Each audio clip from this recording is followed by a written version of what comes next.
సర్వశక్తుడైన యేసుక్రీస్తు నామమునకు మహిమ కలుగునుగాక. రక్షకుడైన యేసుక్రీస్తు నామమున మీ అందరికీ మా శుభములు, వందనాలు తెలియజేస్తూ alive for ever worship centre ఆదివారపు ఆన్లైన్ ఆరాధనలోనికి ప్రేమతో ఆహ్వానిస్తున్నాం. కొద్ది నిమిషాలు కుటుంబ సమేతంగా మనమందరం ఏకీభవించి ప్రార్థనతో సిద్ధపడదాం.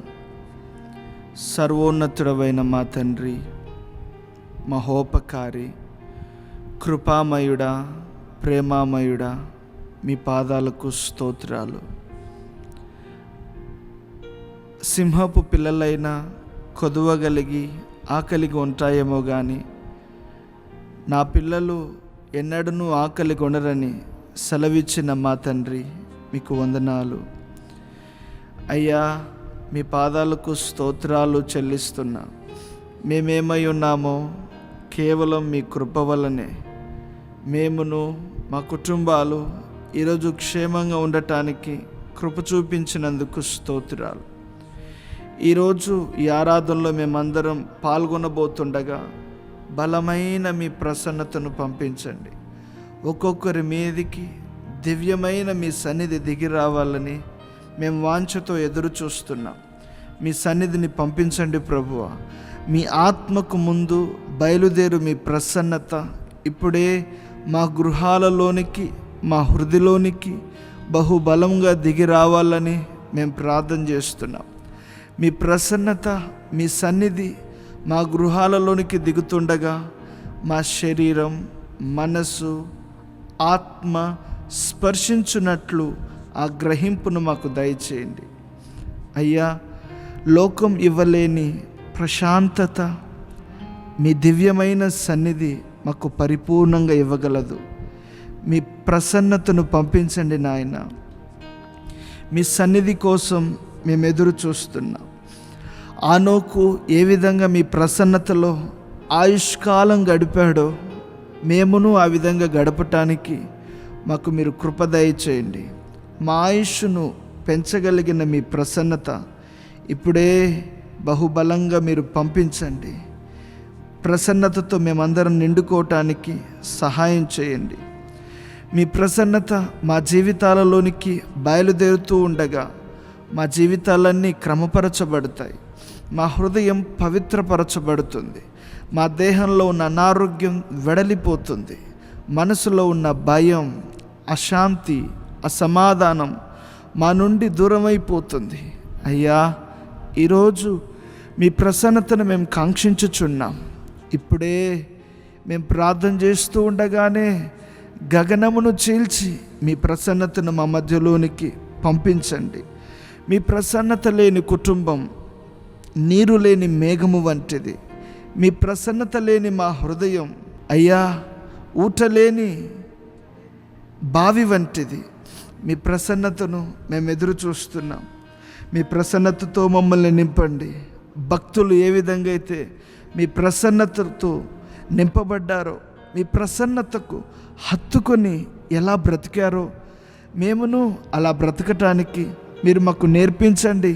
ప్రసన్నతను పంపించండి దేవా. మీ సన్నిధి మా ముందు రాని ఎడల మేము ఒక్క అడుగు కూడా ముందుకు వేయమని మోషే ప్రార్థించినట్లు ఈరోజు మేమును ప్రార్థన చేస్తున్నాం. మీ సన్నిధి మా ముందు నడవని ఎడల మేము క్షేమకరమైన మార్గములో ప్రయాణం చేయలేమయ్యా. మీ సన్నిధి మా కుటుంబము ముందు నడవని ఎడల మేము ఎలా నడవగలం ప్రభువా? మీ సన్నిధిని మా ముందు పంపించండి. మీ ప్రసన్నతతో మా హృదయాలను, మా గృహాలను మీరు నింపండి. 1000 దినాలు వెలుపుట గడుపుట కంటే ఒక్క దినం మీ ప్రసన్నతలో జీవించే ఆ సుమధురమైన జీవిత రుచిని మీరు మాకు అందించమని మేము ప్రార్థన చేస్తున్నాం.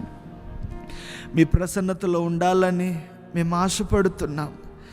గుర్తింపబడిన శరీర భాగముల యొక్క అవయవాలలో జరుగుచున్న రహస్య పాపముల నుండి మాకు ఒక గొప్ప విడుదల కలగాలయ్యా. అయ్యా, మేము ఎక్కడ ఓడిపోతున్నామో అక్కడ జయ జీవితం జీవించటానికి మీ ప్రసన్నత కావాలయ్యా. మీ ప్రసన్నత మాలో ఉంటే, మీ ప్రసన్నత మా గృహాలలో ఉంటే అది ఎంత రమ్యమైన జీవితం. పాపము మా మీద ఏలుబడి చేయలేదు, లోకం మా మీద పరిపాలన చేయలేదు. అయ్యా, మీ ప్రసన్నతను మేము ఎదురు చూస్తున్నాం. మీ ప్రసన్నతతో నింపండి. పాటలు పాడుతూ ఉండగా బలమైన మీ ప్రసన్నతను పంపండి. ఆరాధన చేస్తూ ఉండగా మా గృహాలన్నీ, మా హృదయాలన్నీ, మా వ్యక్తిగత జీవితాలన్నీ మీ ప్రసన్నతతో నింపబడాలి. సమస్యల వైపు చూస్తూ కాదు మిమ్మల్ని ఆరాధించట, సమస్యల వైపు చూస్తూ కాదు నాయన, మీ వైపు చూస్తూ మా గురిని మీ మీద నిలిపి మేము ఆరాధనలో పాల్గొనటానికి, మిమ్మల్ని స్తుతించటానికి, కీర్తించటానికి మీరు కృప దయచేయమని ప్రార్థన చేస్తున్నాం. మేము ప్రసన్నతలో ఉండిపోవాలని ఆశపడుతున్నాం. ఆ పరిశుద్ధాత్మని స్వభావాన్ని మీరు మా అందరికీ అలంకరింప చేయండి. ప్రసన్నతలో ఉండే ఆశీర్వాదాలన్నీ ఇప్పుడే ఎవరెవరైతే ఈ ప్రార్థనలో పాల్గొంటున్నారో వారందరి మీదికి నిండుగా మెండుగా మీరు పంపమని మీ పాదాలు పట్టుకుంటున్నాం. మీ పాదాలే మాకు శరణమయ్యా. భక్తులందరూ ప్రసన్నతలో జీవించి తన్మయులయ్యారు. అటువంటి సన్నిహితమైన సంబంధ సహవాసంలోనికి మేమందరం రావటానికి సహాయం చేయండి. ప్రసన్నతలో శరీర కోరికలు పనిచేయవయ్యా. ప్రసన్నతలో పాపం నిలవలేదయ్యా. ప్రసన్నతలో ఎల్లప్పుడూ ఆత్మ పరవశమే పొంగి పొర్లుతుంది. అటువంటి కృపను, భాగ్యమును మా ఎల్లరికీ దయచేయమని మీ పాదాలు పట్టుకుంటూ యేసుని దివ్యమైన నామమున ప్రార్థన చేసి ప్రారంభిస్తున్నాము తండ్రి. Amen.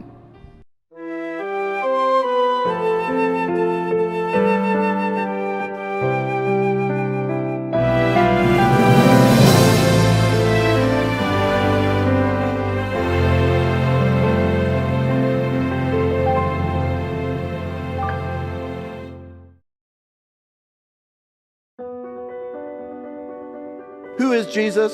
Not only is he the faithful witness, not only is he the firstborn of the dead, he is the ruler of kings on earth. There is no king, there is no devil, there is no antichrist who can stand against Jesus Christ. He is triumphant. He is the ruler of the kings of the earth. No reason to fear death if your trust is in Christ. He has gone ahead of you. He has conquered death. He's taken out the sting of death. Death itself can't harm you. No need to fear. No, it's not going into the unknown. Jesus never ever asks us to go anywhere where he himself has not first been. And he has gone into the darkness of death, died our death, risen from the dead, and is alive. And if you trust him, the one who is the resurrection and the life, his promise is you will not die, but you will live forever. Isn't that magnificent? Jesus is alive forevermore. You have nothing to fear. Therefore, live for Christ, shine for Christ, and if you don't know him, trust him with all of your heart.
మన ప్రభువును లోక రక్షకుడైన యేసుక్రీస్తు వారి ప్రశస్తమైన నామమునకు మహిమ కలుగును గాక. మీ అందరినీ రక్షకుడైన యేసుక్రీస్తు యొక్క శ్రేష్టమైన నామమున అలైవ్ ఫర్ ఎవర్ వర్షిప్ సెంటర్లోనికి ఆహ్వానించటంలో ఎంతగానో ఆనందిస్తున్నాం. ఈ వారము మరలా ఆన్లైన్ ద్వారా మనమందరం ఏకీభవించి ప్రభుని ఆరాధించే ఇటు శ్రేష్టమైన భాగ్యాన్ని ప్రభు ఇచ్చినందుకు నేను దేవునికి కృతజ్ఞతలు తెలియజేస్తున్నాను. ఈరోజు ఇక ఆరాధన నిశ్చయంగానే మన జీవితంలో ఒక గొప్ప మార్పును మలుపును తీసుకురాబోతుందని నేను క్రీస్తునందు విశ్వసిస్తూ నేను దేవునికి లెక్కించలేని కృతజ్ఞతలు తెలియజేస్తున్నాను. అందరూ దయచేసి తలలో ఉంచుదాం, కండ్లు మూద్దాం. ప్రార్థన. మహాపరిశుద్ధుడా, జీవం కలిగిన తండ్రి, మీ యొక్క దివ్యమైన నామమునకే నిరంతరం మహిమ కలుగునుగాక.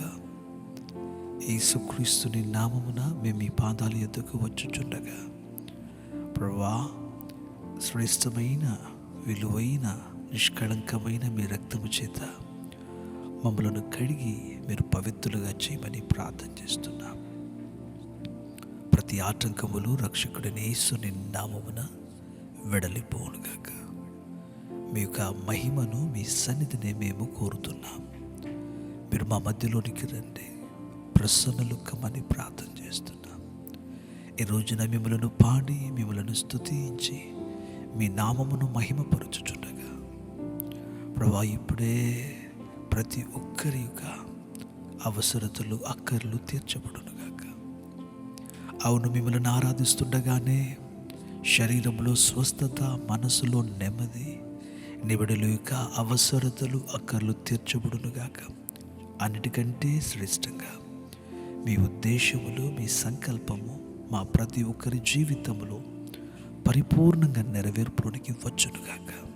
క్రీస్తు యేసుని యొక్క స్వరూపంలోనికి మమ్మలను మలచి మీ నామానికి మహిమ తెచ్చుకోమని మమ్మను ఈ ఆరాధన యావత్తును మీ హస్తాలలో సమర్పిస్తూ ప్రభువైన యేసుని నామమున వేడుకుంటున్నాము తండ్రి.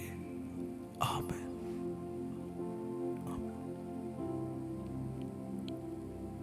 మనమందరూ కలిసి కొన్ని పాటలు పాడి ప్రభుని ఆరాధించబోతున్నాం. అందరికి తెలిసిన పాటలే అందరూ కలిసి పాడడానికి ప్రయత్నం చేయండి. కుటుంబంగా మనం దేవుని మహిమపరచుదాం. దేవుడు నిరంతరం స్తుతింపబడునుగాక. ఆమేన్.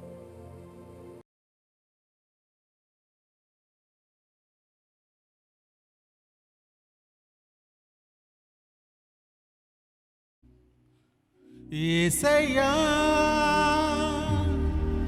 నీ కృప నాకు చాలయ్యా, నీ కృప లేనిదేనే బ్రతుకలేనయ్యా. యేసయ్యా, నీ కృప నాకు చాలయ్యా, నీ కృప లేనిదేనే బ్రతుకలేనయ్యా. అందరము కలిసి ప్రభును స్తుతించి ఆయన నామమును మహిమపడదాము.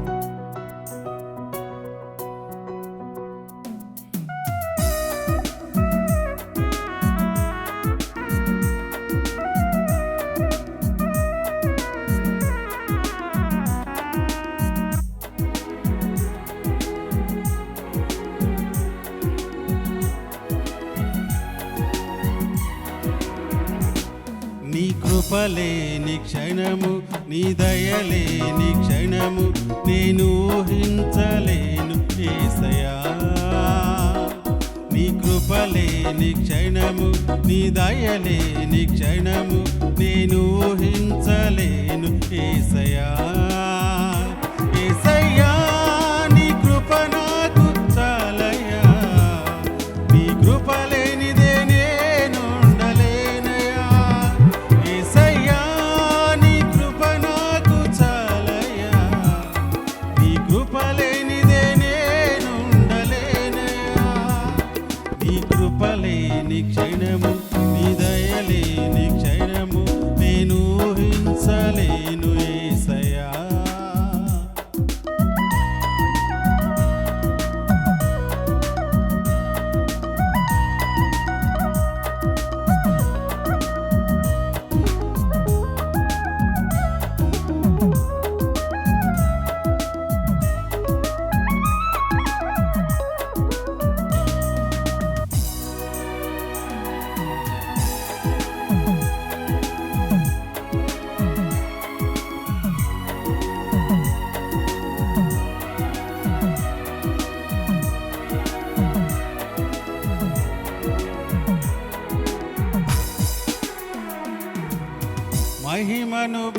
విడచి మహిలోకి దిగి వచ్చి మార్గముగా మారి మనిషిగా మార్చావు. మహినే నీవు మాధుర్యముగా మార్చి మాదిరి చూపి మరురూపమిచ్చావు.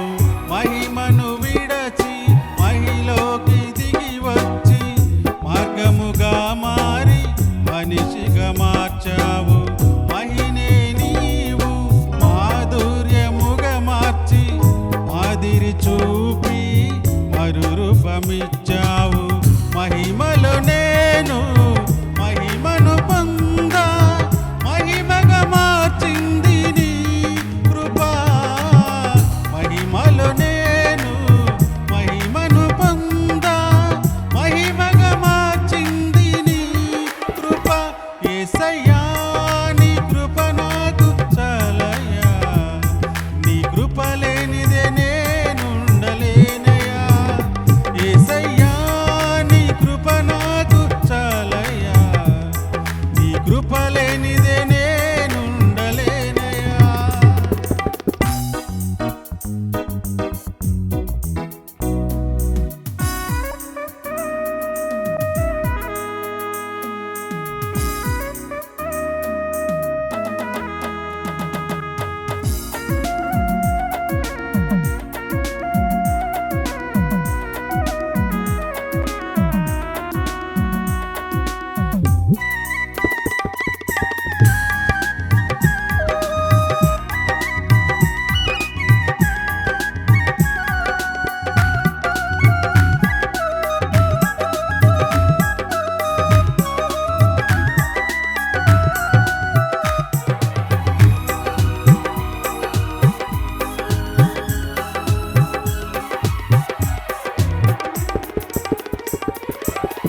ఆజ్ఞల మార్గమున ఆశ్రయమును ఇచ్చి ఆపత్కాలమున ఆదుకున్నావు. ఆత్మీయులతో ఆనందింపచేసి ఆనంద తైలముతో అభిషేకించావు.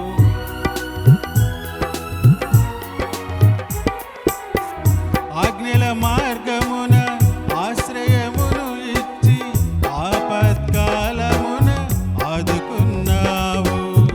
ఆత్మీయులతో ఆనందింపచేసి ఆనంద తైలముతో అభిషేకించావు. ఆశ తీరా ఆరాధన చేసే అదృష్టమిచ్చింది నీ కృప. ఆశ తీరా ఆరాధన చేసే అదృష్టమిచ్చింది నీ కృప. యేసయ్యా నీ కృప నాకు చాలయ్యా, నీ కృప లేనిదే నేనుండలేనయ్యా. యేసయ్యా నీ కృప నాకు చాలయ్యా, నీ కృప లేనిదే నేనుండలేనయ్యా. నీ కృప లేని క్షణము నీ దయ లేని క్షణము నేను ఊహించలేను యేసయ్యా. నీ కృప లేని క్షణము నీ దయ లేని క్షణము నేను ఊహించలేను యేసయ్యా. యేసయ్యా నీ కృప నాకు చాలయ్యా, నీ కృప లేనిదే నేనుండలేనయ్యా. యేసయ్యా నీ కృప నాకు చాలయ్యా, నీ కృప లేనిదే నేనుండలేనయ్యా. నీ కృప లేనిదే నేనుండలేనయ్యా.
అన్నదమ్ములకైనా కన్న బిడ్డలకైనా నీ ప్రేమ లేదు యేసయ్యా.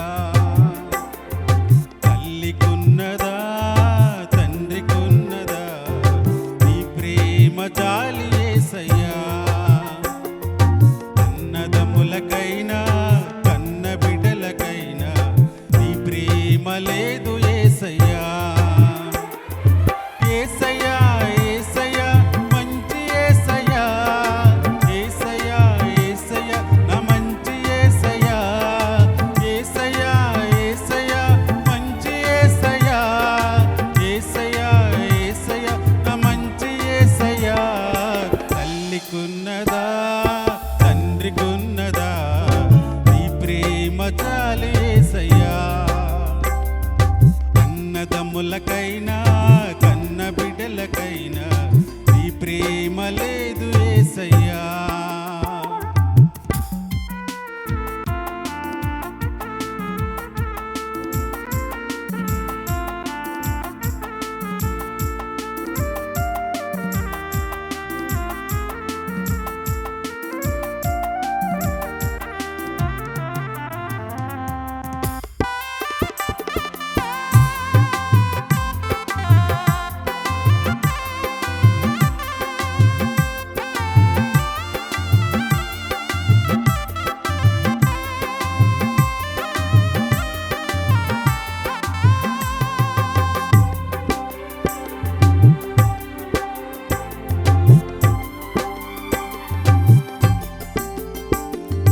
ఏ యోగ్యత లేదనచు నాను వారే ఇంటి నుండి వెలివేసి తిరొకనాడయ్యా.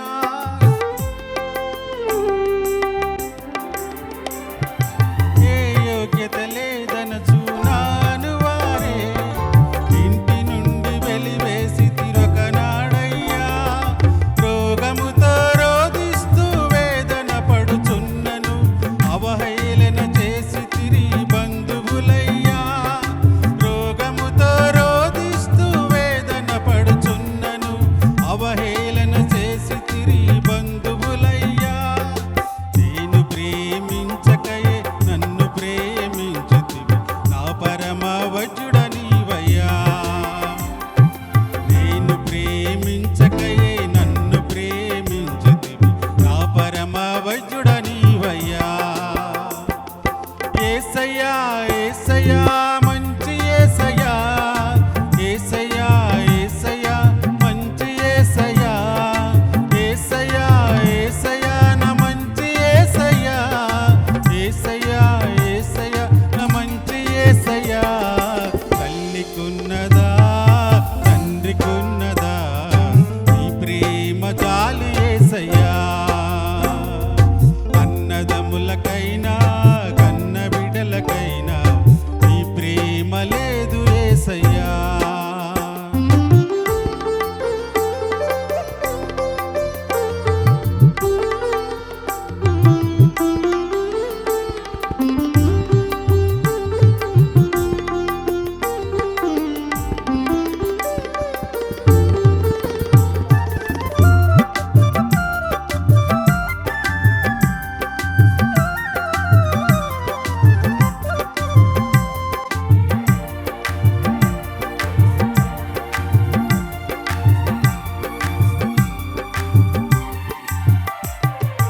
ఏ మంచి లేని నన్ను మంచిగా ప్రేమించి నీ ఇంటికి చేర్చితివి నాడయ్యా.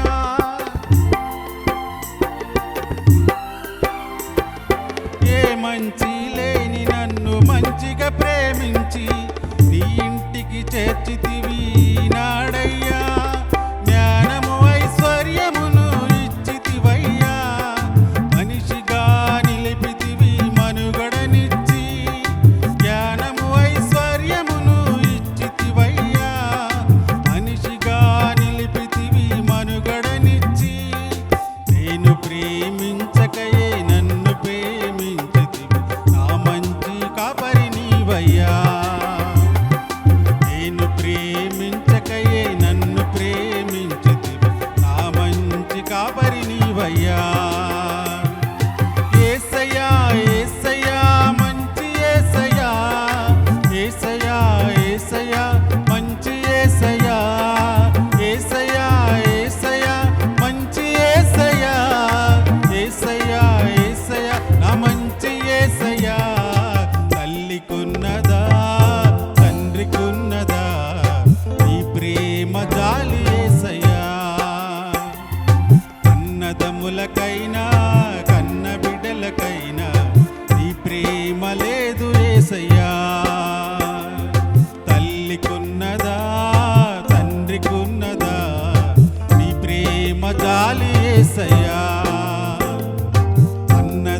అన్నదమ్ములకైనా కన్న బిడ్డలకైనా నీ ప్రేమ లేదు యేసయ్యా. యేసయ్యా యేసయ్యా మంచి యేసయ్యా, యేసయ్యా యేసయ్యా మంచి యేసయ్యా, యేసయ్యా యేసయ్యా మంచి యేసయ్యా, యేసయ్యా యేసయ్యా నా మంచి యేసయ్యా. తల్లికున్నదా తండ్రికున్నదా నీ ప్రేమ జాలి యేసయ్యా. అన్నదమ్ములకైనా కన్న బిడ్డలకైనా నీ ప్రేమ లేదు యేసయ్యా. హల్లెలూయా హల్లెలూయా.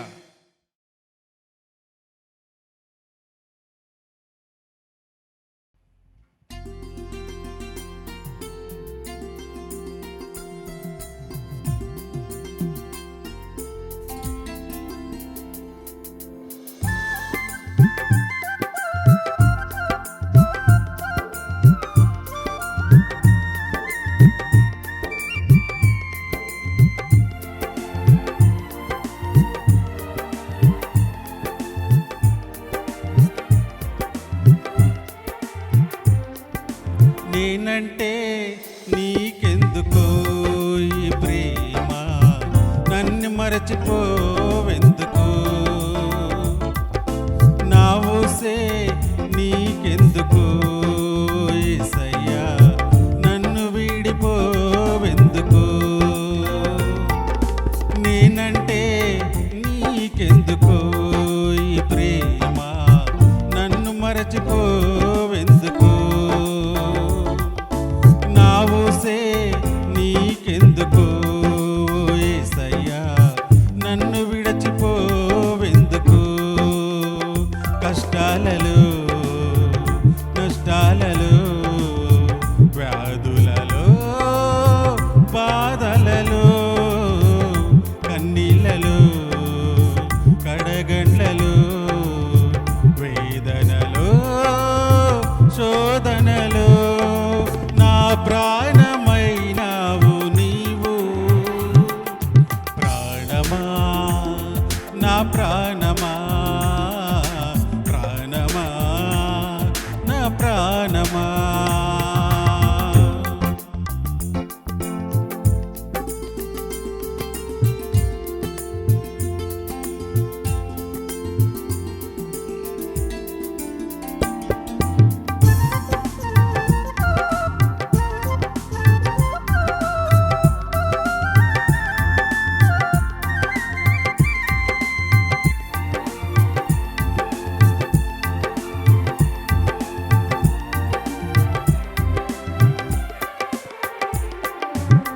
నిన్ను మరచిపోయినా నన్ను మరచిపోలేవు, నిన్ను విడచి వెళ్ళినా నన్ను వీడిపోలేవు.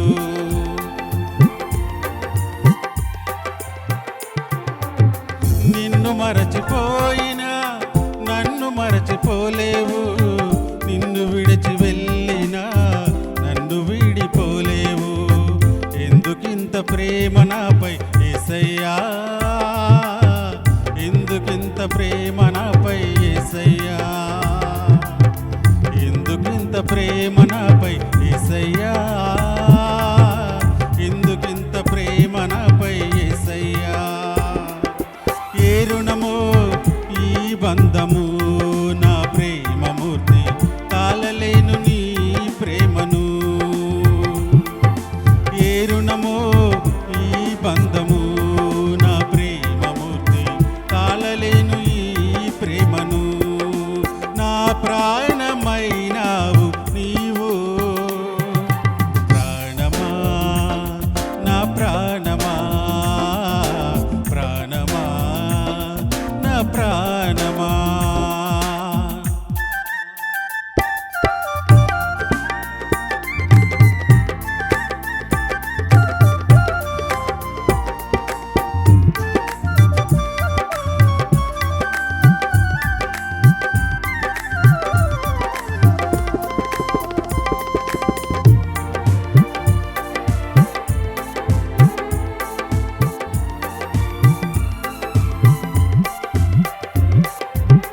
ప్రార్థించకపోయినా పలకరిస్తూ ఉంటావు, మాట వినకపోయినా కలవరిస్తూ ఉంటావు.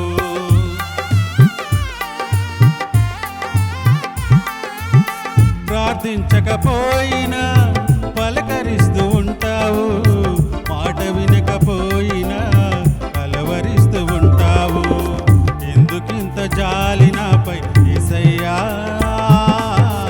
ఎందుకింత జాలి నాపై యేసయ్యా, ఎందుకింత జాలి నాపై యేసయ్యా, ఎందుకింత జాలి నాపై యేసయ్యా.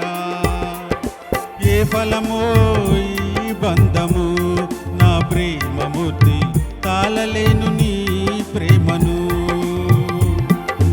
ఏ ఫలమో ఈ బంధము, నా ప్రేమమూర్తి తాళలేను నీ ప్రేమను. నా ప్రాణమైనావు నీవు, ప్రాణమా నా ప్రాణమా, ప్రాణమా నా ప్రాణమా. నేనంటే నీకెందుకో ఈ ప్రేమ, నన్ను మరచిపోవెందుకు. నా ఊసే నీకెందుకో యేసయ్యా, నన్ను విడచిపోవెందుకు. నేనంటే నీకెందుకో ఈ ప్రేమ, నన్ను మరచిపోవెందుకు.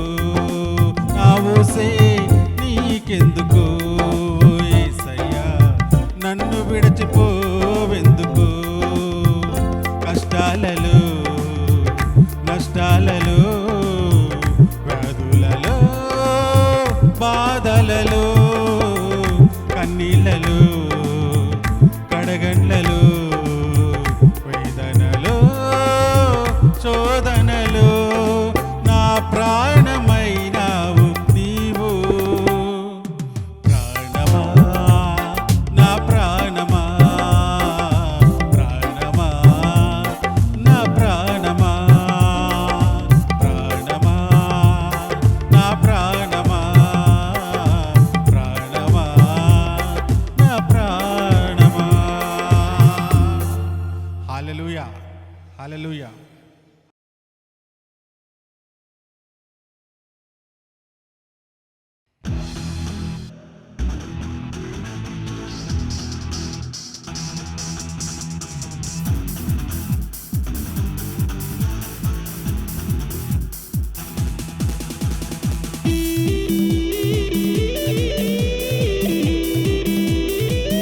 అందరము కలిసి ఆ దేవాతి దేవుని స్తుతించి మహిమపరుద్దాం.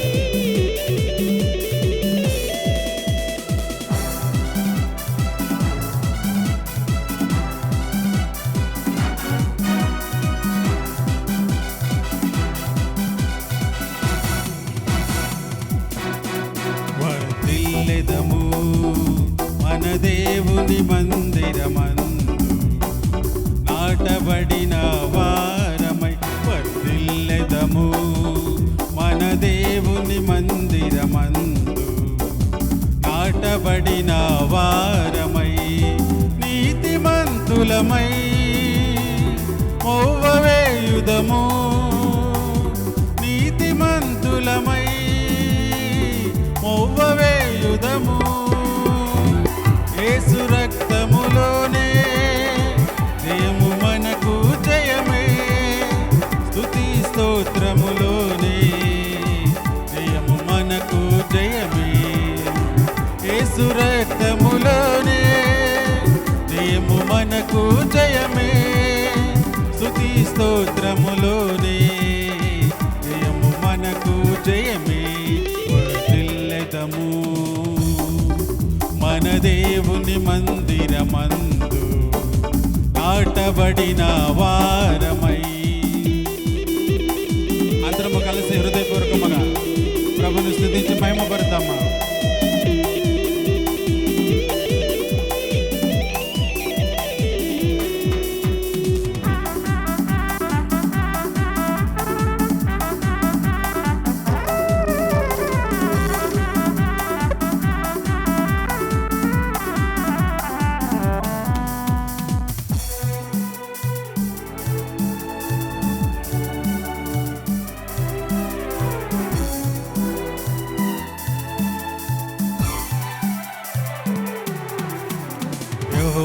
మందిరావరణములో ఎన్నెన్నో మేలు కలవు.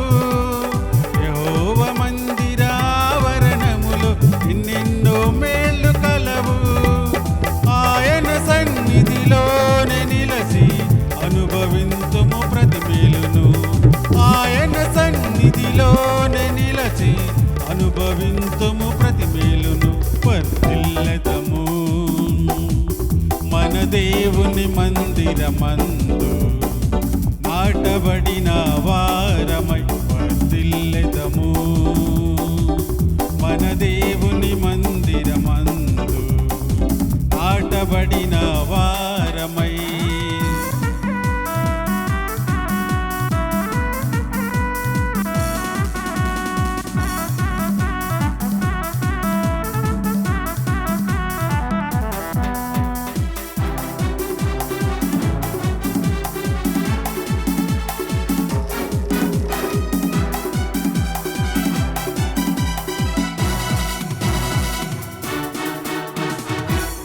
యేసయ్య సిలువా బలియాగములో అత్యున్నత ప్రేమ కలదు. యేసయ్య సిలువా బలియాగములో అత్యున్నత ప్రేమ కలదు. ఆయన సముఖములోనే నిలచి పొందిదము శాశ్వత కృపను.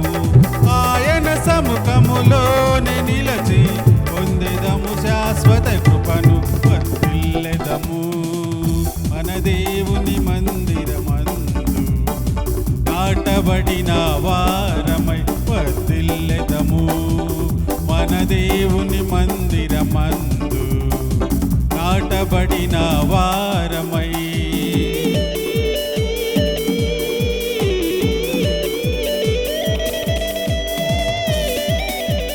అందరము కలిసి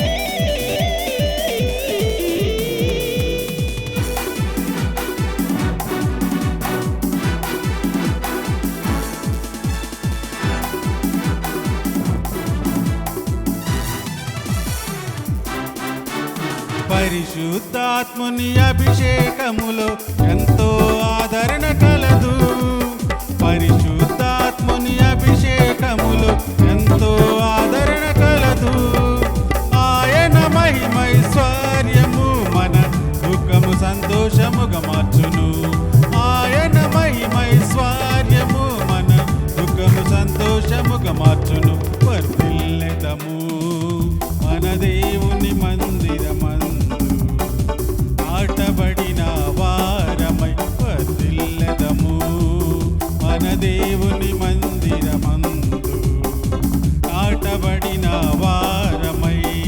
నీతిమంతులమై మోవవేయుదము. నీతిమంతులమై మోవవేయుదము. యేసు రక్తములోనే జయము మనకు జయమే. స్తుతి స్తోత్రములోనే జయము మనకు జయమే. యేసు రక్తములోనే జయము మనకు జయమే. స్తుతి స్తోత్రములోనే జయము మనకు జయమే. యేసు రక్తములోనే జయము మనకు జయమే. స్తుతి స్తోత్రములోనే జయము మనకు జయమే. యేసు రక్తములోనే జయము మనకు జయమే. స్తుతి స్తోత్రములోనే జయము మనకు జయమే. హల్లెలూయా, హల్లెలూయా.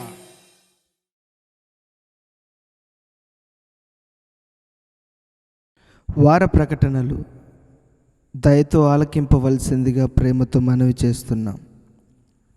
ఆదివారపు తెలుగు ఆరాధన యూట్యూబ్లోని అలైవ్ ఫర్ ఎవర్ ఛానల్ నుండి ఉదయం 9 గంటలకు ప్రచురింపబడుతుంది.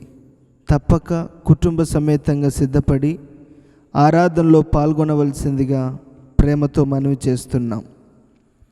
అదేవిధంగా మన తమిళ్ ఆదివారపు ఆరాధన ఉదయం 10 గంటలకు యూట్యూబ్లోని alive for ever Tamil church channel నుండి జరిగించబడుతుంది. కాబట్టి మీకు తెలిసిన తమిళ్ సహోదర సహోదరులకు, స్నేహితులకు, కుటుంబీకులకు తెలియజేయవలసిందిగా ఆశపడుతున్నాం. మన దైవజనులు పాస్టర్ స్టీఫెన్ కుమార్ గారు ప్రార్థనా టీవీ ఛానల్ నందు ప్రతి ఆదివారం రాత్రి 9:30 దైవ వర్తమానములను అందిస్తున్నారు. పాల్గొని దైవ ఆశీర్వాదాలు పొందవలసిందిగా మనవి చేస్తున్నాం. సంఘ సభ్యులలో ఎవరైనను మారు మనసు పొంది పాప క్షమాపణ నిమిత్తం బాప్తిస్మము పొందగోరిన ఎడల క్రింద ఇవ్వబడిన నెంబర్కి ఫోన్ చేసి తెలియజేయగలరని మనవి చేస్తున్నాం. ప్రభువైన యేసుక్రీస్తు వారిని గూర్చి లోతైన ఆత్మీయ సందేశములను మరీ ఎక్కువగా తెలుసుకొనున్నట్లు అలైవ్ ఫర్ ఎవర్ ఛానల్ను సబ్స్క్రైబ్ చేసుకోవలసిందిగా మనవి చేస్తున్నాం. దేవుడు మనల్నందరినీ ఆశీర్వదించునుగాక. ఆమెన్. ఈ సమయమందు మనం విజ్ఞాపన ప్రార్థన చేద్దాం. మొదటి ప్రార్థన విన్నపం: దేవుడు మనకు మంచి ఆరోగ్యమును, మనసులో నెమ్మదిని, ఆర్థిక అవసరతలన్నీ తీర్చున్నట్లు స్వరమెత్తి ప్రార్థన చేద్దాం. ఉపకారము చేయువాడా, మహోన్నతుడా, మీ పాదములే మాకు శరణం. అయ్యా, మా ఎల్లరికీ మంచి ఆరోగ్యాన్ని దయచేయండి. కలుషితమైపోయిన ఈ కాలంలో ఎక్కడ చూసినా అనారోగ్య, ఆందోళన, భయంతో ప్రజలు బ్రతుకుతుండగా మీ రెక్కల చాటున మమ్మల్ని భద్రపరిచి మాకు శ్రేష్టమైన ఆరోగ్యమును ప్రసాదించమని మనసులో గూడు కట్టుకుపోయిన భయాన్ని పారద్రోలి నెమ్మదిని, శాంతిని, సమాధానమును, సంతోషాన్ని పరిపూర్ణంగా మాకు దయచేయమని ప్రార్థన చేస్తున్నాం. ఎవరెవరైతే ఏ అవసరతలతో కొట్టబడుతున్నారో, ఈడవబడుతున్నారో, కన్నీరు మున్నీరు కారుస్తున్నారో, క్రీస్తు యేసు మహిమైశ్వర్యపు చొప్పున ప్రతి అవసరతలన్నీ తీర్చబడాలని, ప్రాముఖ్యంగా ఆర్థిక అవసరతలన్నీ తీర్చబడాలని మేము ప్రార్థన చేస్తున్నాం. మీరు మేలు చేయండి, దీవించండి. రెండవ ప్రార్థన విన్నపం: మన భారతదేశం రక్షింపబడాలని ప్రార్థన చేద్దాం. నాదా, యావత్ మా భారతదేశం రక్షింపబడాలి. భారతదేశంలో ఉన్న అన్ని రాష్ట్ర ప్రజలు క్రీస్తు యేసుని సొంత రక్షకుడిగా అంగీకరించున్నట్లు పరిశుద్ధాత్ముడా ప్రతి ఒక్కరి అంతరంగంలో పాపపు ఒప్పుకోలును దయచేయండి. మిమ్మల్ని చూడగలిగిన కనులు దయచేయండి. సత్య మార్గంలో ప్రతి ఒక్కరూ నడవటానికి మీరు కృపను ప్రసాదించమని ప్రార్థన చేస్తున్నాం. మీరు మా భారతదేశపు నాయకుల కుడి చేయిని పట్టుకొని మీ ఆలోచన చొప్పున మా దేశం యావత్తును నడిపించమని ప్రార్థన చేస్తున్నాం. మా దేశంలో ఉన్న సకల ప్రజలను మీ చేతులకు సమర్పిస్తున్నాను. మీ రక్తంతో కడగండి. ప్రతి వారి దోషములను రద్దు చేయండి. ప్రతి వారి పాపములను పారద్రోలండి. పవిత్రమైన, పుణ్యమైన, నిష్కలంకమైన మీ రక్తంతో కడగమని ప్రార్థన చేస్తున్నాం. మూడవ ప్రార్థన విన్నపం: యెరూషలేము రక్షణ కొరకు ప్రార్థన చేద్దాం. ఇంకనూ మెస్సయ్య కొరకు ఎదురు చూస్తున్న యెరూషలేము ప్రజల కోసం మేము ప్రార్థన చేస్తున్నాం. ఇశ్రాయేలు ప్రజల కనులు తెరవండయ్యా. క్రీస్తు యేసు భూలోకానికి వచ్చి యావత్ పాపముల కొరకు కల్వారి శిలువలో ప్రాణం పెట్టాడని, చనిపోయి 3వ దినమున తిరిగి లేచాడని, ఆ గంభీరమైన సత్యమును వారు అంగీకరించినట్లు ఇప్పుడే పరిశుద్ధాత్ముడా వారి హృదయాలలో మీరు కార్యం చేయండి. మిమ్మల్ని అంగీకరించటానికి కృపదయ చేయండి. మిమ్మల్ని స్వీకరించటానికి ఆ మనసును పుట్టించమని ప్రార్థన చేస్తున్నాం. యెరూషలేము వాసులెల్లరూ మిమ్మల్ని అంగీకరించాలి. సొంత రక్షకునిగా మిమ్మల్ని స్వీకరించాలి. ప్రభువా, వారందరి కనులు తెరవండి అయ్యా. వాళ్ళందరూ మిమ్మల్ని తెలుసుకోవాలయ్యా. ఆ కృపను దయచేయమని మేము ప్రార్థన చేస్తున్నాం. అదేవిధంగా ప్రపంచ దేశాలు కూడా రక్షింపబడాలి. ప్రపంచ దేశాలలో ఉన్న ప్రజలెల్లరూ మీ తట్టుకు తిరగాలి, మిమ్మల్ని అంగీకరించాలి. కృపను దయచేయండి. చివరి ప్రార్థన విన్నపం, మన అలైవ్ ఫర్ ఎవర్ స్థానిక సంఘం దీవించబడాలని, అనుబంధంతో ఉన్న పరిచర్యలన్నిటినీ ప్రభు ఆశీర్వదించాలని ప్రార్థన చేద్దాం. అలైవ్ ఫర్ ఎవర్ సంఘాన్ని మీ చేతుల్లో పెడుతున్నానయ్యా. అణిచి కుదిలించి దిగజారునంతగా మీరు దీవించండి, ఆత్మలతో నింపండి. క్రాస్ మినిస్ట్రీని మీరు దీవించండి, బైబిల్ కాలేజీని మీరు ఆశీర్వదించండి, అనుబంధంతో ఉన్న పరిచర్యలన్నిటినీ మీరు ఆశీర్వదించండి. ఇంకను ఈ మినిస్ట్రీ ముందుకు సాగటానికి తగిన జ్ఞానమును, తెలివిని, కష్టపడగలిగిన మనసును, ఆత్మ తీవ్రతను పుట్టించండి. కడవరి కాలంలో ప్రభువా, అనేకులకు మీ సువార్తను ప్రకటించటానికి, అనేకులను రెండవ రాకడ కొరకు సిద్ధపరచటానికి కావలసిన కృపను, ఆత్మను ప్రసాదించమని యేసుక్రీస్తుని ప్రశస్తమైన నామమున ప్రార్థన చేస్తున్నాము పరమ తండ్రి. ఆమెన్.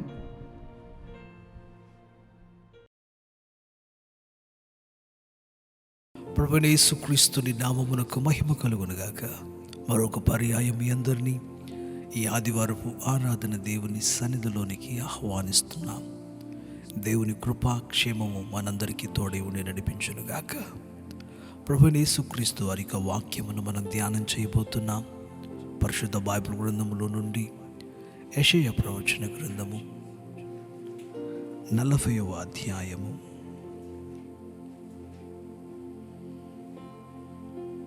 31వ వచనాన్ని మనం చదువుకుందామా.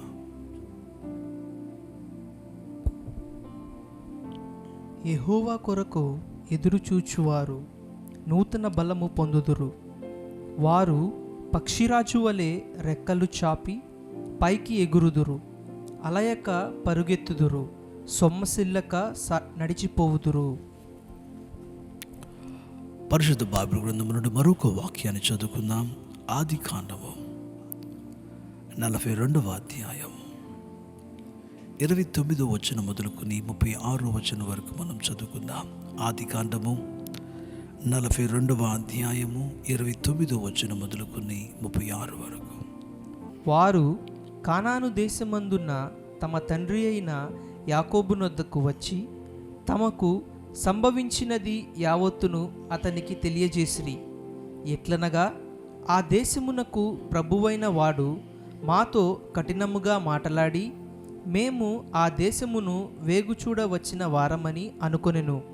అప్పుడు మేము యథార్థవంతులము, వేగుల వారము కాము, 12 మంది సహోదరులము, ఒక తండ్రి కుమారులము, ఒకడు లేడు. మా తమ్ముడు నేడు కానాను దేశమందు మా తండ్రి యొద్దనున్నాడని అతనితో చెప్పితిమి. అందుకు ఆ దేశపు ప్రభువు మమ్మును చూచి, మీరు యథార్థవంతులని దీని వలన నేను తెలుసుకొందును. మీ సహోదరులలో ఒకరిని నా యొద్ద విడిచిపెట్టి మీ కుటుంబములకు కరువు తీరునట్లు ధాన్యము తీసుకొని పోయి నా యొద్దకు ఆ చిన్నవాని తోడుకొని రండి. అప్పుడు మీరు యథార్థవంతులే గాని వేగులవారు కారని నేను తెలుసుకొని మీ సహోదరుని మీకప్పగించెదను. అప్పుడు మీరు ఈ దేశమందు వ్యాపారము చేసుకొనవచ్చునని చెప్పెననిరి. వారు తమ గోనెలను కుమ్మరించినప్పుడు ఎవరి రూకల మూట వారి గోనెలో ఉండెను. వారును వారి తండ్రియు ఆ రూకల మూటలు చూచి భయపడిరి. అప్పుడు వారి తండ్రి అయిన యాకోబు వారిని చూచి, మీరు నన్ను పుత్రహీనునిగా చేయుచున్నారు. యోసేపు లేడు, షిమ్యోను లేడు, మీరు బెన్యామీనును కూడా తీసుకొని పోవుదురు. ఇవన్నీ నాకు ప్రతికూలముగా ఉన్నవని వానితో చెప్పెను. దేవునికి మహిమ కలుగునుగాక. ప్రభువు తన పరిశుద్ధ వాక్యములో నుండి మనందరితో మాట్లాడునుగాక. మనం చదువుకున్న ఈ లేఖన వాక్యము 3 ప్రాముఖ్యమైన వ్యక్తులను గూర్చి, వారి మధ్యలో జరిగిన సంభాషణను గూర్చి మాట్లాడుతుంది. వారెవరనగా యాకోబు, యోసేపు యొక్క సహోదరులు. ఆ కాలమునందు దేశం అంతటా ప్రపంచం యావత్తు భయంకరమైన కరువు ఏర్పడింది. ఆ కరువు కాలమునందు మనుషులు ఆహారము నీరు లేక అలమటిస్తూ ఉన్నప్పుడు యాకోబునకు ఐగుప్తులో ధాన్యం ఉంది అనే వార్త వినబడింది. అప్పుడు యాకోబు తన కుమారులను తన యొద్దకు పిలిచి, మనము చావకుండు నిమిత్తముగా మీరు ఐగుప్తునకు పోయి ధాన్యమును కొనుగోలు చేసుకుని తీసుకురమ్మని వారితో చెప్పారు. వారును బయలుదేరి ఐగుప్తునకు వచ్చారు. ఐగుప్తునకు వచ్చినప్పుడు ఐగుప్తులో ఆ ధాన్యమును అనేకులకు అమ్మకం చేస్తూ అనేకులకు పంచుచున్న ఐగుప్తు ప్రధాని ఒక అతడు ఉన్నాడు. అతడే యోసేపు అని బైబిల్ గ్రంథం మాట్లాడుతుంది. ఈ యోసేపు ఐగుప్తు దేశం అంతటి మీద రెండవ ప్రాముఖ్యమైన వ్యక్తిగా ఉండి సమస్తమును అతడు పాలన చేస్తూ వచ్చిన కాలం అది. వారు ధాన్యమును కొనుగోలు చేయడానికి వచ్చినప్పుడు ఆ దేశపు ప్రధాని అయిన యోసేపు తన సహోదరులు వచ్చి ఉన్న సంగతిని గుర్తించాడు.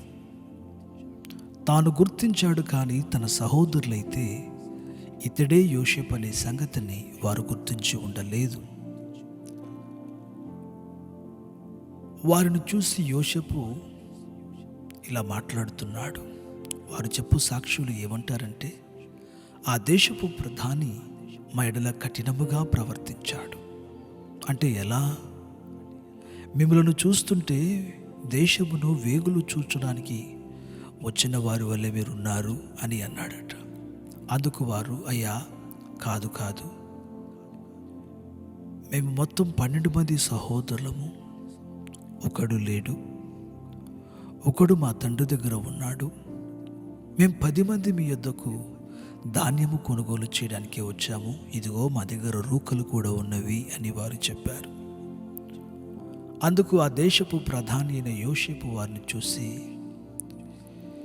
నేను మిమ్మల్ని నమ్మునట్లుగా మీ 10 మందిలో ఒకడిని నా దగ్గర విడిచిపెట్టి ధాన్యమును తీసుకుని మీరు మీ దేశానికి వెళ్ళి మీకు ఒక సహోదరుడు ఉన్నాడు అని చెప్పారు కదా, అతనిని వెంటబెట్టుకుని వస్తే నేను మిమ్మల్ని నమ్మి మీ సహోదరుని మీకు నేను విడిపిస్తాను. మాత్రమే కాకుండా మీరు మా దేశంలో వ్యాపారములు కూడా చేసుకోవచ్చని వారితో చెప్పారు. వారు తప్పించుకున్నట్టుకు మార్గము లేక ఇక సిమియోనును అక్కడ విడిచిపెట్టి ధాన్యాన్ని తీసుకుని బయలుదేరి మరలా తన తండ్రిని యాకోబు ఉన్న స్థలమునకు వారి కుటుంబాల యొద్దకు చేరుకున్నారు. దారంతా కూడా తండ్రితో ఏమి చెప్పాలి, నాన్నతో ఎలా ఈ విషయాన్ని తెలియచేయాలి, సిమియోను కుటుంబానికి ఎలా ఈ విషయాలు తెలియచేయాలి, ఒకే ఆలోచనలు. వారు వచ్చి తన తండ్రి అయిన యాకోబును చూసి అక్కడ జరిగిన సంభవం అంతటినీ చెప్తున్నారు. నానా, అక్కడున్న ఆ దేశపు ప్రధాని మా విషయంలో బహు కఠినంగా ప్రవర్తించాడు. మమ్ములను వేగు చూచువారు అని చెప్పి అతడు సందేహించాడు. నీ కుమారులలో ఒకడైన సిమియోనును తన వశంలో పెట్టుకున్నాడు అని వారు చెప్పుకుంటూ ఉన్నప్పుడు, సరే సరే అంటూ వారు తెచ్చిన ధాన్యపు మూటలను విప్పతీశారు. వారు తెచ్చిన ధాన్యపు మూటలను విప్పతీసినప్పుడు దానిలో వారు చెల్లించిన ఆ రూకలు, ఆ ధనము వారి వారి మూటలో ఉండడం వీరు చూసి భయపడిపోయారు. బైబిల్ అంటుంది, యాకోబు అయితే బహుగా భయపడిపోయి కలవరపడిపోయాడు. కలవరపడిపోయి ఏమగునో, ఏమి సంభవించునో, ఇదేమి మనం ధనము చెల్లిస్తే మరలా మన ధనము మన యొక్క సంచులలోనే ఉండడం, చివరికి ఇది మనం దొంగలమని మన మీద లేనిపోయిన నిందలు మోపుతారేమనే భయం యాకోబును పట్టుకున్నది. నా కుటుంబ పరిస్థితి ఏమైపోవునో అనే ఒక దిగులు యాకోబును పట్టుకున్నది. అప్పుడు యాకోబు ఇలా మాట్లాడుతూ అంటాడు, నన్ను మీరు పుత్రహీనునిగా చేస్తున్నారు. 36వ వచనంలో నన్ను మీరు పుత్రహీనునిగా చేస్తున్నారు. యోసేపు లేడు, సిమియోను లేడు, ఇప్పుడు మీరు బెన్యామీనును కూడా తీసుకుని వెళ్ళాలంటున్నారు. ఇవన్నీ నాకు ప్రతికూలంగానే జరుగుతుందని యాకోబు కంప్లైంట్ చేస్తున్నాడు. యాకోబు బాధపడుతున్నాడు. మనము ఈ నెల వాగ్దానంలో కూడా ఇదే మాటను ధ్యానం చేశాము. యాకోబు ఏమంటున్నాడట చూడండి, బైబిల్ గ్రంథములో యెషయా ప్రవచన గ్రంథం 40వ అధ్యాయం. తీద్దాం అందరూ కూడా. యెషయా ప్రవచన గ్రంథము 40వ అధ్యాయం.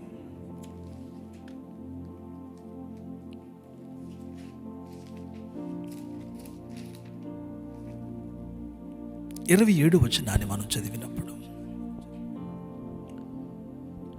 యాకోబు నా మార్గము యెహోవాకు మరుగై ఉన్నది.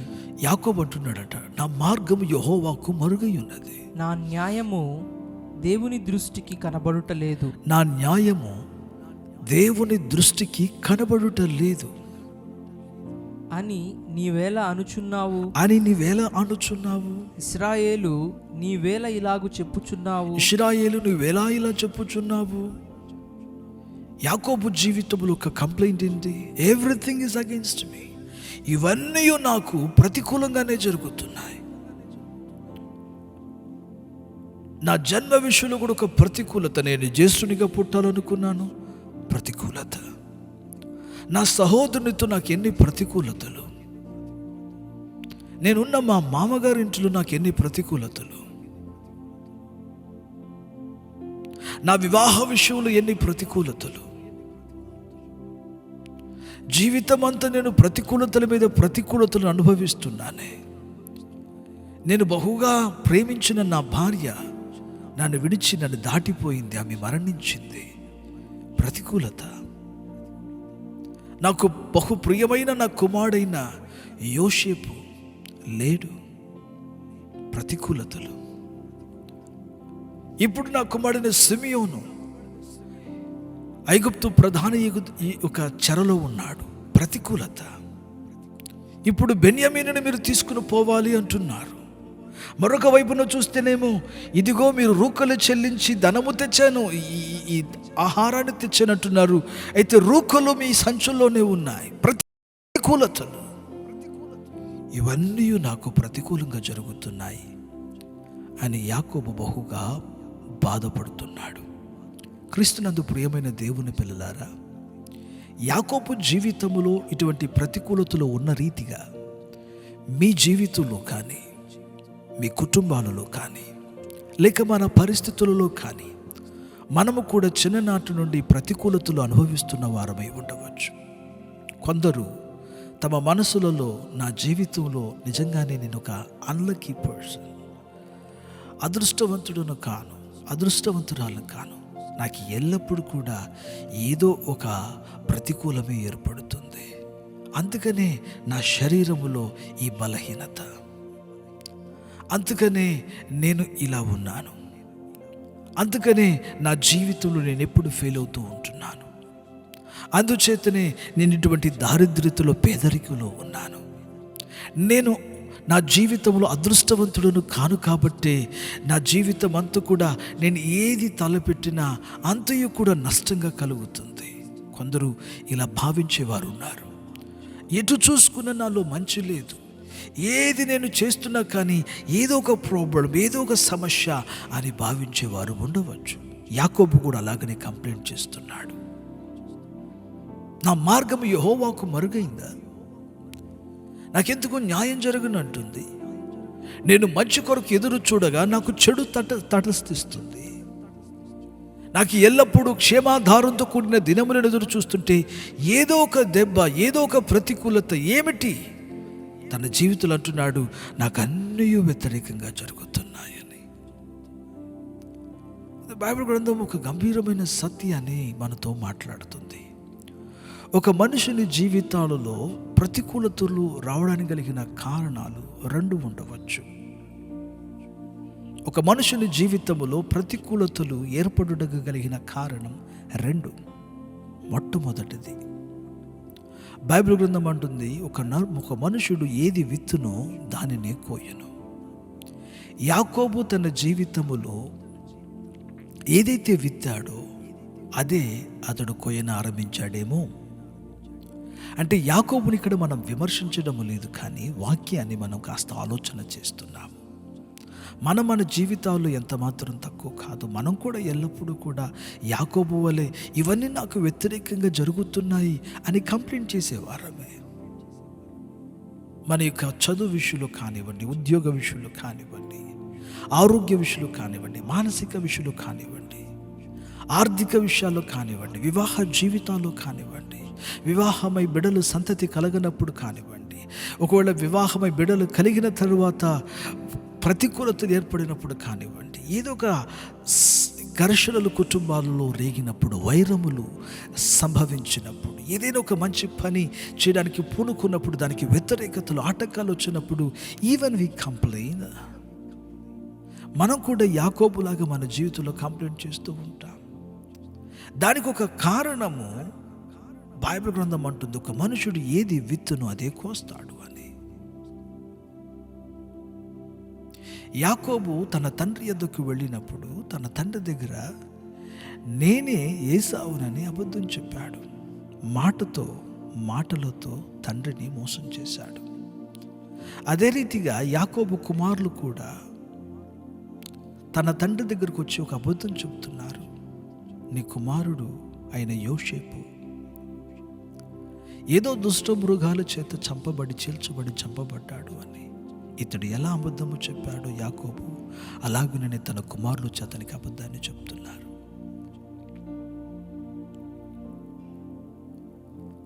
యాకోబు వేటాడి ఒక పశువుని తీసుకుని వచ్చి నాకు భోజనమునకు సిద్ధపరచమని ఏసావుతో చెబితే, ఇతడు తాను వేటాడి తెచ్చిన పశువు అన్నట్లుగా వేరొక పశువును చంపి తీసుకుని వచ్చి వారి తండ్రి ఎదుట పెట్టి, ఇది నాకు దేవుడు దయచేశాడని ఒక అబద్ధాన్ని చెప్పాడు. అదే రీతిగా తన యొక్క కుమారులు, యాకోబు కుమారులు కూడా వేరొక జంతువును చంపి దాని రక్తమును ఆ వస్త్రములకు పూసి ఆ వస్త్రాన్ని తన తండ్రి దగ్గరికి తీసుకుని వచ్చి అతని ముందర చూయించి, నీ కుమారుని ఏదో దుష్ట మృగము చీల్చి చంపివేసిందని అబద్ధాలు చెప్పారు. క్రీస్తునందు ప్రియమైన దేవుని పిల్లలారా, దేవుని మాటలను మనం గమనించాలి. బైబిల్ అంటుంది, గాలిని విత్తినవాడు సుడిగాలిని కోసినట్లుగా. ఎందుకు ఇలా సంభవిస్తుంది? ఎందుకు ఇలా జరుగుతున్నాయి? తాను ఏది విత్తేనో అది కోసుకుంటున్నాడా? మేబీ ఇది ఒక కారణం కావచ్చును. ఎందుకంటే దేవుని యొక్క రాజ్యం అలాగని వ్యవహరిస్తుంది. మనం విత్తిన విత్తనములకు మనం పంటను అనుభవించాలి. కాబట్టి యాకోబు తన జీవితములో చేసిన తప్పిదములకు లేకుంటే విత్తిన వాటికి ఈ రోజున అతడు ఇవన్నిటిని కూడా తన జీవితంలో అనుభవించవలసిన పరిస్థితి.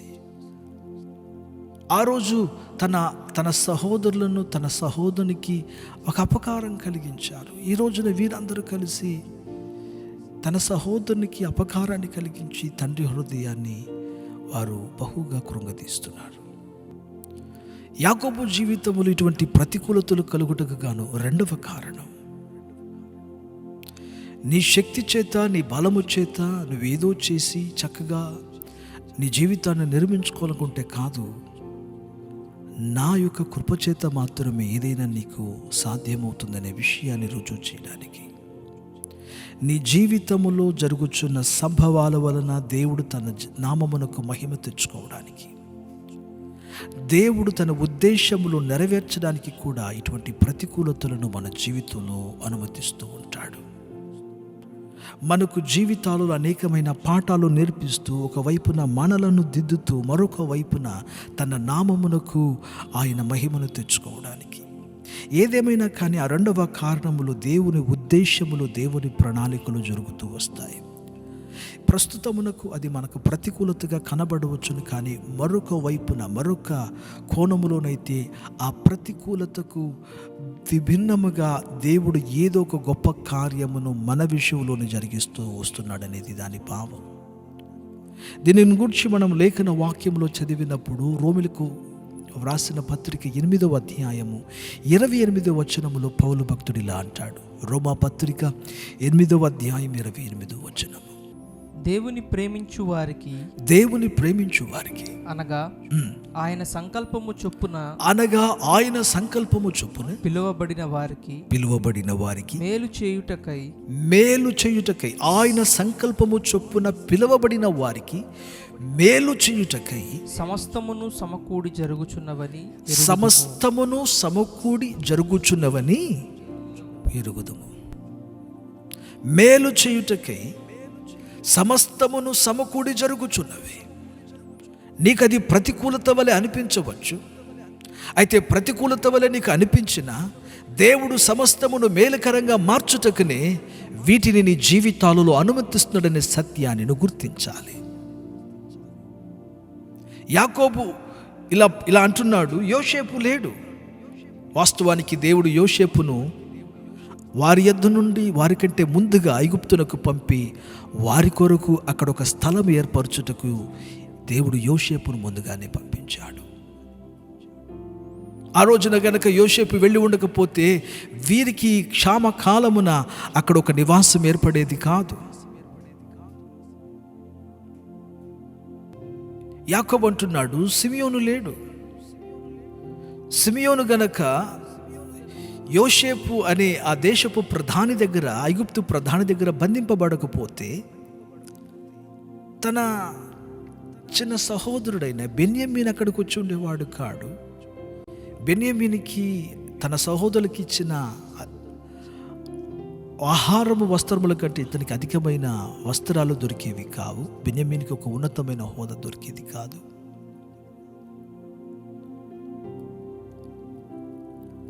బైబిల్ గ్రంథంలో మనం చదువుకుంటున్నాము. ఇప్పుడు బెన్యామీను అక్కడ ఉండటం వలన మరలా వీరందరూ కూడా వెళ్ళి వారి తండ్రిని ఫ్యామిలీ రీయూనియన్, మరలా కుటుంబం అంతా ఒక చోటున కలిసి చక్కగా అక్కడే వారు కాపురం ఉండుటకు గాను ఒక శ్రేష్టమైన, కొన్ని సందర్భాలలో మనకు అనిపిస్తుంది ఇది ప్రతికూలంగా జరుగుతుంది, నా జీవితంలో అన్నీ ప్రతికూలంగా జరుగుతున్నాయి.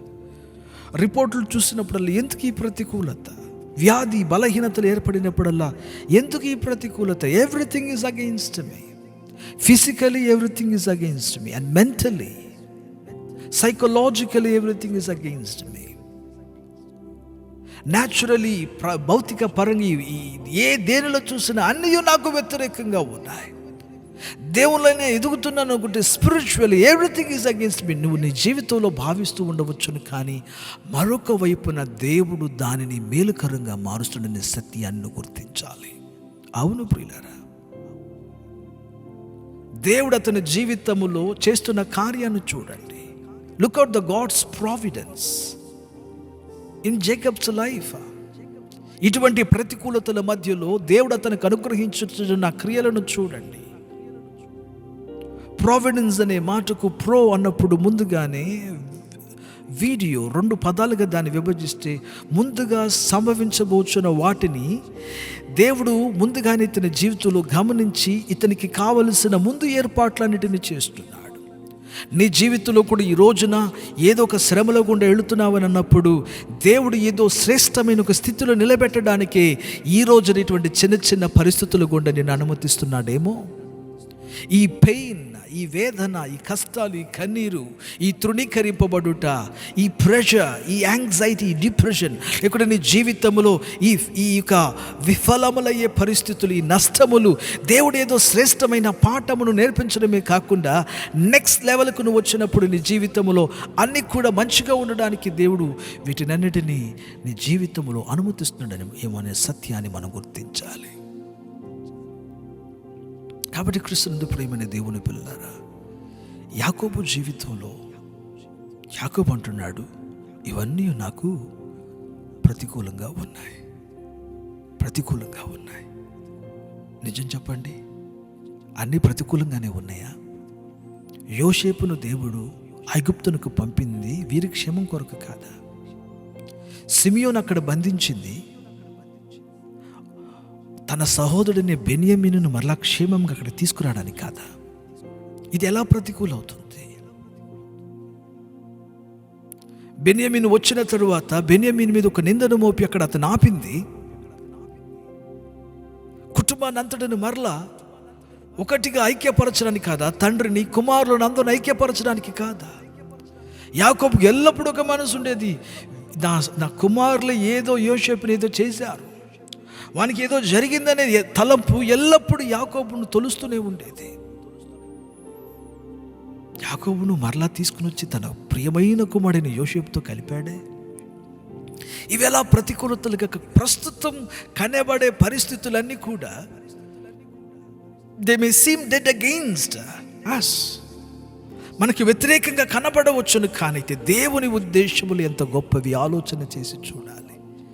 కాబట్టి క్రీస్తునందు ప్రియమైన దేవుని పిల్లలారా, మన జీవితాన్ని ఒకసారి పరిశీలన చేద్దాం. మనకు కూడా ప్రతికూలతలు కలుగుతున్నాయంటే is that we are reaping what we have sown? మనం ఏదైతే విత్తి ఉన్నామో దానిని కోస్తున్నామా?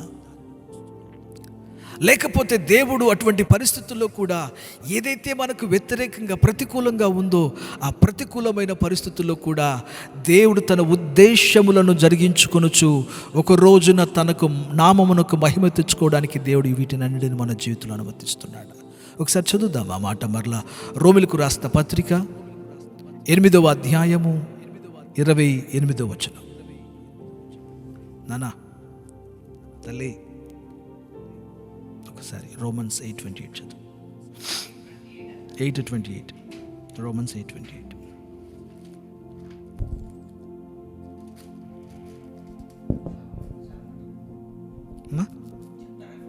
చెప్పానమ్మా. దేవుని ప్రేమించు వారికి అనగా ఆయన సంకల్పము చొప్పున పిలువబడిన వారికి మేలు కలుగుటకై సమస్తమును సమకూడి జరుగుచున్నవి. నీకు మేలు చేయడానికే, యాకోబునికి మేలు చేయడానికే, యాకోబు కుమారులారా మీకు మేలు చేయడానికి, సిమియోనికి మేలు చేయడానికి, బెన్యామీనికి మేలు చేయడానికి. నేనన్నీ పోగొట్టుకున్నానని బాధపడుతున్నావే యాకోబు, నువ్వేమి పోగొట్టుకోలేదు, నీవన్నిటిని నిన్ను జాగ్రత్తగా భద్రపరిచాను అని దేవుడు అతనికి మేలు చేయడానికి ఇవన్నిటినీ అతని జీవితంలో అనుమతిస్తూ వస్తున్నాడు. దేవునికి కావాల్సింది ఆయన ప్రణాళిక నెరవేరాలి, ఆయన ఉద్దేశాలు నెరవేరాలి, ఆయన ప్రజలు క్షేమంగా ఉండాలి. దాని కొరకు ప్రస్తుతం కనబడే ఈ అల్పమైన శ్రమలు కొన్ని సందర్భాలు బహు భయంకరంగా కనబడుతుంది.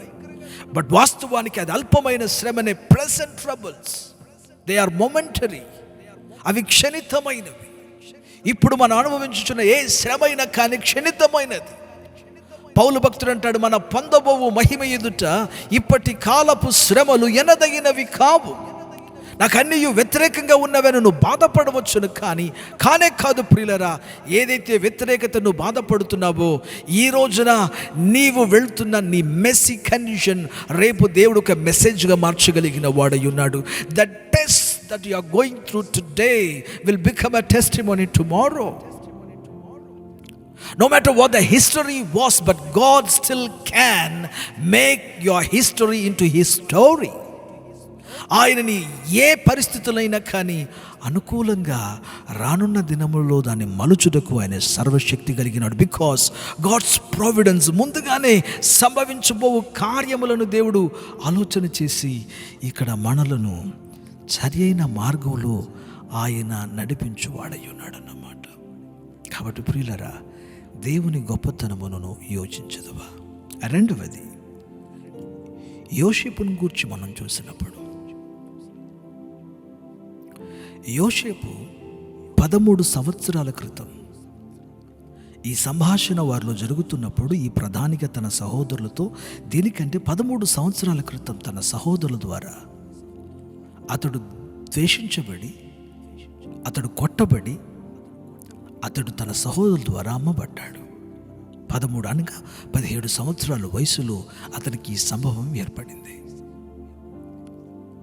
యాకోబు జీవితంలో ఎన్నో కలలు, ఎన్నో ఆశలు, ఎన్నో ఉద్దేశాలు, తన జీవితంలో ఒక ఉన్నతమైన తారస్థితికి రావాలని. ఎందుకంటే ప్రభువే చెప్పారు, సూర్య చంద్ర నక్షత్రములు అతనికి నమస్కరిస్తున్నట్లుగా, పొలములో ఉన్నప్పుడు పనులని అతని ఎదుట సాష్టాంగపడినట్లుగా. So he was the master dreamer. He wanted to achieve heights. He wants to reach the pinnacle. తన జీవితంలో ఉన్నతమైన స్థానమునకు రావాలి అని వాంఛగలిగి కనుకనే యవనస్తుడు. అయితే బైబిల్ గ్రంథం అంటుంది అతని జీవితంలో అనేకమైన ప్రతికూలతలు, తన జీవితంలో ఎదురు చూడని సంభవాలు జరిగినాయి. ప్రేమించబడుతున్నాను అనుకున్నాడు, దూషింపబడ్డాడు. అంగీకరింపబడుతున్నాను అనుకున్నాడు, తృణీకరింపబడ్డాడు. మేలు చేయడానికి వచ్చాను అనుకున్నాడు, అయితే అమ్మబడ్డాడు. తన జీవితంలో ఎంతటి పరిస్థితులు ఒక్కసారి ఆలోచించి చూడండి. అతడు వచ్చిన స్థలములలో ఎన్ని నిందలు, ఎన్ని అవమానములు, ఎన్ని భయంకరమైన ప్రతికూలమైన పరిస్థితులు. అయితే బైబిల్ గ్రంథం మాట్లాడుతుంది కదా, యోసేపు జీవితాన్ని గురించి మనం ఆలోచన చేసినప్పుడు దేవుని ప్రణాళికను చూడండి. అతని జీవితంలో ఉన్న దేవుని ప్రణాళికను చూడండి. అతడు జైలు వేయబడినప్పుడు అక్కడ కూడా భయంకరమైన శ్రమలను అతడు అనుభవించాడు.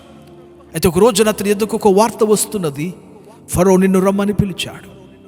అతన్ని తీసుకుని వెళ్ళి క్షవరము చేయించి అతనికి శుభ్రమైన బట్టలు వేసి మంచి సుగంధ ద్రవ్యాలు అతని మీద వేసి రాజు ఎదుట అతను నిలబెట్టినప్పుడు రాజుకు కలిగిన కళను అతనికి చెప్పగా, దాని భావమును చెప్పగా, దానికి కావలసిన మంచి మాటలను, ఆ మాస్టర్ ప్లాన్ను తన నోట్ల నుంచి రాగా, ఇంతటి దైవాత్మ కలిగిన వారు వేరు ఎవరు ఉంటారని చెప్పి రాజు ఆ రాజ్యమునందు తనకంటే రెండవ స్థితిలో అతను నిలబెట్టాడు.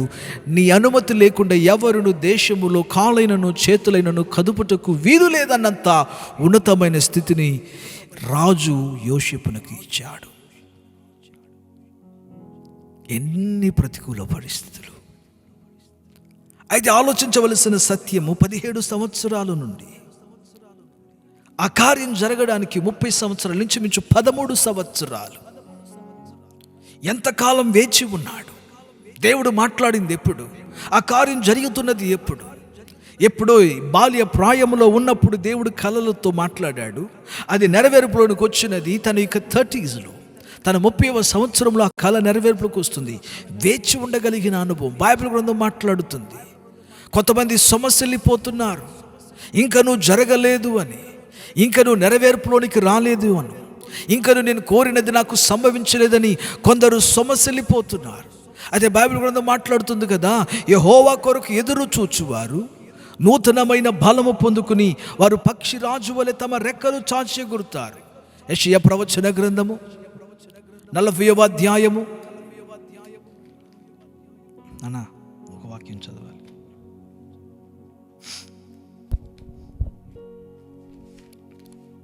యెషయా ప్రవచన గ్రంథము 40వ అధ్యాయము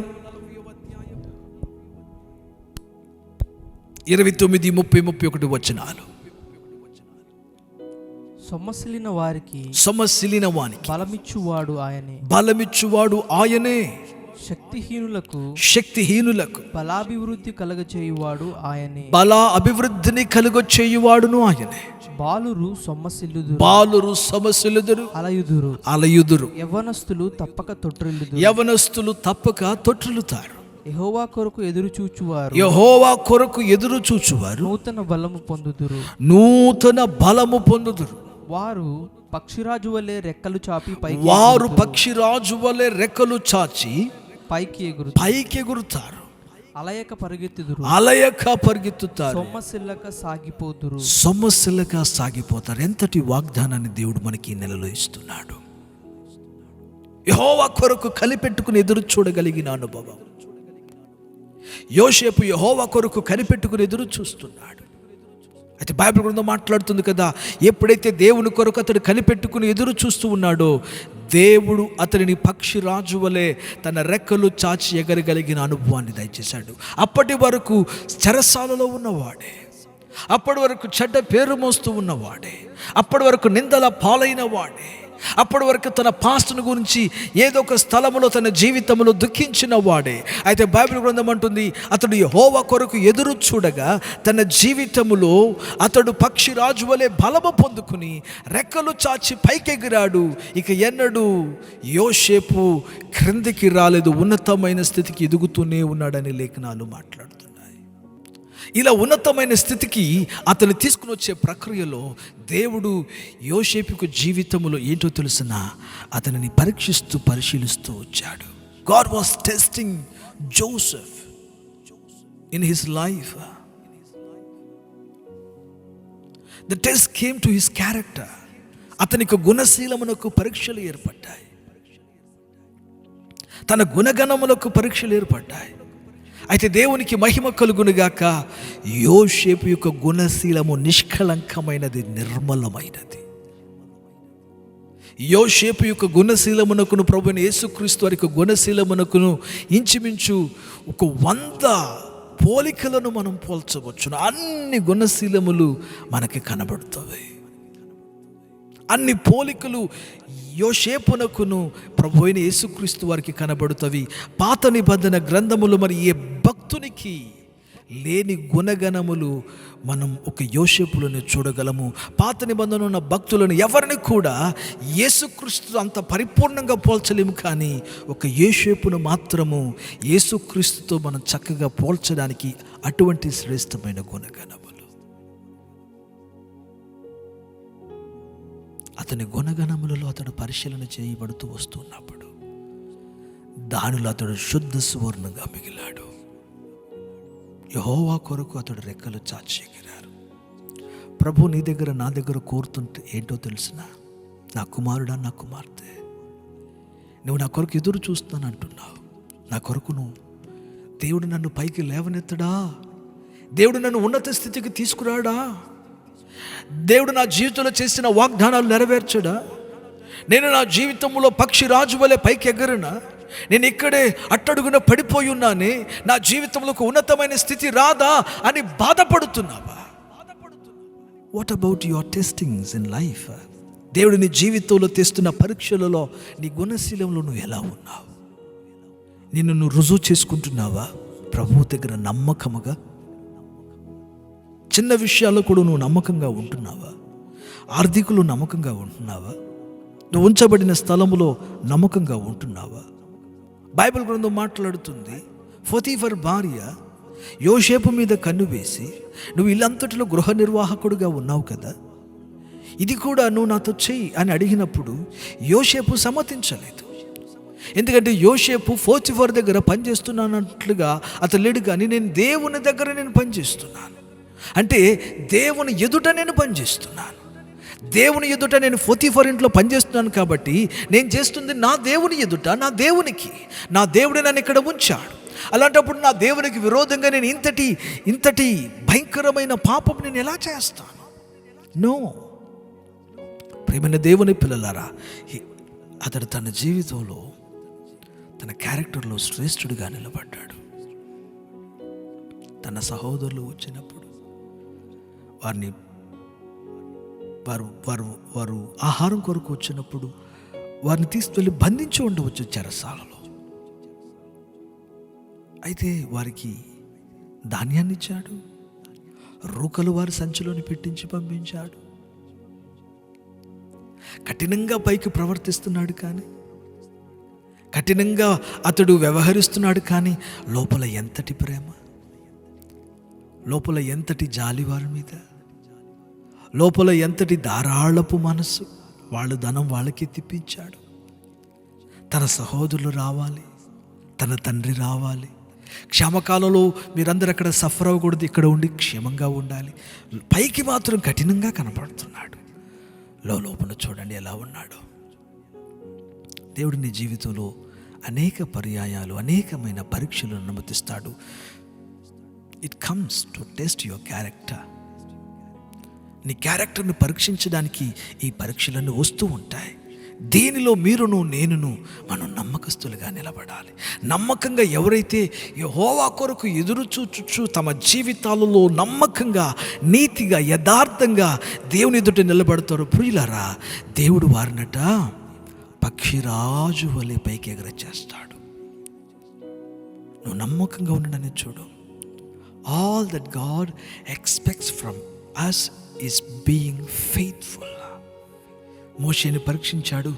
మోషే నా ఇల్లంతటిలో నమ్మకస్తుడు. దేవునితో కలిసి రాజ్యభరణం చేయగలిగిన వారెవరు?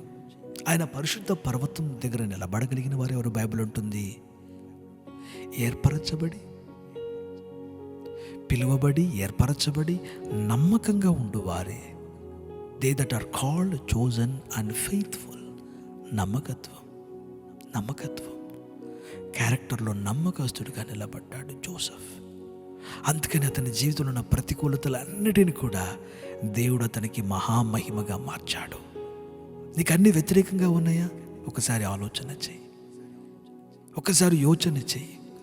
ఈ వ్యతిరేకమైన పరిస్థితులు వచ్చేది ఎందుకంటే నీ యొక్క క్యారెక్టర్ని టెస్ట్ చేయడానికి ఏమో.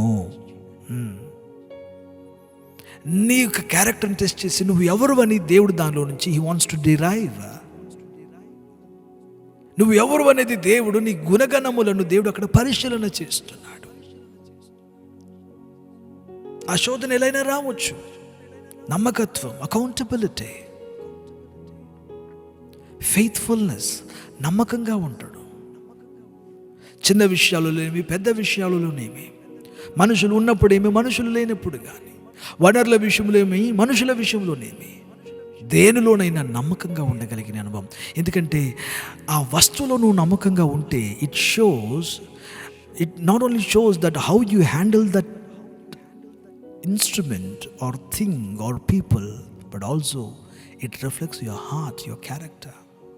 ఆ వస్తువుని ఎలా వాడేమన్నది కాదు, ఆ మనుషునితో ఎలా వ్యవహరించమన్నది కాదు, అది వాస్తవమునకు నీ హృదయం ఎలా ఉన్నది అనే దాన్ని చూయిస్తుంది. Character is so important. అబద్ధములు ఆడకూడదు. ఒక్కసారి ఆలోచన చేయండి. నమ్మకంగా ఉండాలి. చిన్న విషయాల్లోనేమి, పెద్ద విషయాల్లోనేమి, వస్తువులనేమి, వనరులోనేమి, మనుషుల విషయంలోనేమి నమ్మకంగా ఉండాలి. తల్లిదండ్రులకు నమ్మకం, అవును. భర్త భార్యడల నమ్మకత్వం, భార్య భర్తడల నమ్మకత్వం, ఒకరిడల ఒకరు నమ్మకమైన వారుగా మనం జీవించాలి. దేవుడు అది మన దగ్గర కోరుకుంటున్నాడు. దేవునికి స్తోత్రం కలుగునుగాక. పైకి కఠినంగా ప్రవర్తిస్తున్నా లోపల జాలి కలిగిన మనసు. యేసు కూడా అంతే కదా. ఆయన కొన్ని సందర్భాలలో he wants to take us to tough times. అయితే వాస్తవమునకు ఆయనకు మనసంతా కూడా మనకు మేలు చేయాలని, మనకు ఉపకారం చేయాలని. అన్నీ ప్రతికూలతలుగా ఏర్పడుతున్నాయి యోసేపునకు. అయితే ఆ ప్రతికూలతల మధ్యలో క్రీస్తు రూపం ఏర్పడుతుంది, క్రీస్తు స్వరూపం ఏర్పడింది. నీ ప్రతికూలతలో క్రీస్తు స్వభావం ఏర్పడుతుందా? Are we being transformed into the likeness of Christ? Are we growing into the fullness of the stature of Christ? క్రీస్తు యేసునకు కలిగిన పరిపూర్ణమైన స్వారూప్యమునకు తగిన సమానమైన రూపముగా మనం ఎదుగుతున్నామా? ఒకసారి మనం ఆలోచన చేయాలి. కాబట్టి మన జీవితంలో కొన్ని సందర్భాలు మనకు ప్రతికూలంగా జరుగుతున్నాయంటే అది మనల్ని క్రీస్తు వలె మార్చడానికి, అక్కడ మన క్యారెక్టర్ని మనం ప్రూవ్ చేసుకోవడానికి, మనుషులు ఎదుట కాకపోయినా దేవుని ఎదుట మనం నమ్మకస్తులు అనిపించుకోవాలి. ఎందుకంటే మనుషులు కొన్ని సందర్భాలలో నమ్మకపోవచ్చును, కానీ నమ్మకంగా ఉన్న నువ్వు శిక్షను ఈ భూలోకంలో అనుభవించవచ్చును. కానీ దేవుని ఎదుట నీవు నీతిమంతుడు అయితే ఎంతమంది లోకం నీకు వ్యతిరేకంగా లేచి నీకు విరోధంగా చేసిన దేవుని స్తోత్రం, అది నీకు అనుకూలంగానో సమకూడి నీకు ఆశీర్వాదకరంగానే జరుగుతుంది సమస్తం. ప్రభునామమునకు మహిమ కలుగునుగాక. మూడవది, తమ సహోదరులు. వారు ఐగుప్తునకు వచ్చారు, వారు ఎదురు చూడలేదు. ఈ ఐగుప్తు ప్రధాని అయిన యోసేపు ఇంతటి నిందను మోపుతాడని వారు యోసేపుని గుర్తించలేదు. వారు ఎదురు చూడని ఒక భయంకరమైన పరిస్థితి, ప్రతికూలతలు, సహోదరులకు ప్రతికూలతలు. ఎందుకు నాకు ఇలా జరుగుతున్నాయి? మీరు వేగు చూచువారు వలె ఉన్నారు. ఒక్కొక్కరికి భయం పట్టుకుంది. చెరలో వేస్తాడేమో, చెరఛేదం చేస్తాడేమో, ఇంకిక్కడ ఆగిపోతామేమో. ప్రతికూలమైన పరిస్థితులు తమ సహోదరులకు. ఆ మాటలు చాలా జాగ్రత్తగా వినాలని ఆశపడుతున్నాను ప్రియులారా. అంత మాత్రమే కాకుండా సిమియోనును తన వశలో ఉంచాడు ఐగుప్తు ప్రధాని. ప్రతికూలత. సిమియోను ఫ్యామిలీకి ఏం జవాబు చెప్పాలి? నాన్నగారు అడుగుతారు యాకోబు, ఏం చెప్పాలి ఆయనకి? ఎందుకు ఇటువంటి సంభవాలు మనకు? ఎందుకు ఇటువంటి కష్టాలు? జీవగల దేవుని మనం నమ్ముకుని ఉన్నాం కదా, ఎందుకు ఇన్ని బాధలు మన జీవితాలలో? హృదయం పిండి వేయగలిగిన అనుభవాలు, భయముల మీద భయములు, దిగుళ్ళు మీద దిగుళ్ళు వారి జీవితాలలో. ఆదికాండము 50వ అధ్యాయంలో మనం చదివితే అక్కడ వారికి ఒక భయంకరమైన భయం ఏర్పడింది. యాకోబు అనగా తండ్రి అయిన యాకోబు చనిపోయాడు. చనిపోయిన తర్వాత యోసేపు సహోదరులందరూ అనుకుంటున్నారట, యాకోబు చనిపోయాడు, మా నాన్నగారు చనిపోయారు, ఇక యోసేపు మన మీద ప్రతీకారం తీర్చుకుంటాడు, మనల్ని ఎవరిని బ్రతకనివ్వడు, ఇంకా మన స్థితి అయిపోయింది అని వారందరూ అనుకున్నారట. చూడండి, ఆదికాండం 50వ అధ్యాయం 15వ వచనం. ఆదికాండం 50వ అధ్యాయం 15వ వచనం.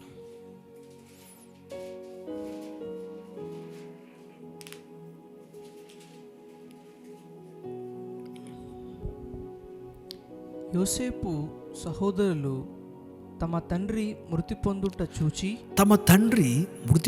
చూచి ఒకవేళ యోసేపు మన యందు పగపట్టి మనం అతనికి చేసిన కీడంతటి చొప్పున మనకు నిశ్చయముగా అతడు కీడు చెయ్యునేమో అని అనుకుని యోసేపునకు ఇలాగున వర్తమానాన్ని పంపించారు. ఏమని? నీ తండ్రి తాను చావక మునుపు ఆజ్ఞాపించినదేమనగా, తండ్రి చావక మునుపు చెప్పినదేమనగా, మీరు యోసేపుతో నీ సహోదరులు నీకు కీడు చేసిరి గనుక దయచేసి వారి అపరాధములను వారి పాపములను క్షమించుమని అతనితో చెప్పుడు. వారి అపరాధములను వారి పాపములను క్షమించమని యోసేపుకి ఈ వార్తను తెలియచేయండి అని నాన్నగారు చెప్పారు అని వారు ఒక మాటను యోసేపుకి అందజేస్తున్నారు. ప్రతికూలతల మధ్యలో ఒక పశ్చాత్తాపం, ప్రతికూలతల మధ్యలో ఒక పాపపు ఒప్పుకోలు. నిజమే కదా? యోసేపును మనం నిర్దాక్షిణ్యంగా హింసించాము, అతన్ని కొట్టాము, మనకు మేలు చేయటకు భోజనం పెట్టడానికి వచ్చిన వారిని ఇంత హింసించాం, అతనిని అమ్మివేశాము, అతనిని బహుగా హింసించాం. ఇప్పుడు వారి హృదయాలలో ఒక రకమైన భయం. అదే సందర్భంలో మరొక వైపున ఇప్పుడు పాపములను ఒప్పుకొని పశ్చాత్తాపడుతున్నారు వారు. Conviction, restitution. వారి జీవితంలో మనస్తాపపడుతున్నారు. మేము చేసింది తప్పు, మమ్మల్ని క్షమించాలి.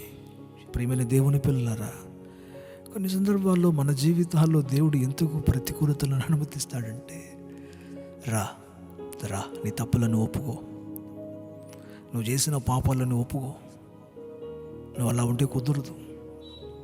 కొన్ని సందర్భాలలో ప్రతికూలతలు మన జీవితంలో వచ్చగలిగిన కారణం, why everything is against me, ఎందుకు అన్నీ నాకు ప్రతికూలంగా జరుగుతున్నాయంటే నువ్వు స్వయం పరిశీలన చేయాలి. నీ హృదయ లోతుల్లోకి వెళ్ళాలి. ఒకసారి నేను ఎక్కడ తప్పిపోయాను, నేను ఎక్కడ అన్యాయం చేశాను, నేను ఎక్కడ ఎవరికి అపకారం చేశాను, ఒక్కసారి నీ లోతులోకి నువ్వు వెళ్ళి నువ్వు పరిశీలన చేసుకుని ప్రతి తప్పిదమును నువ్వు దేవుని దగ్గర ఒప్పుకోవాలి.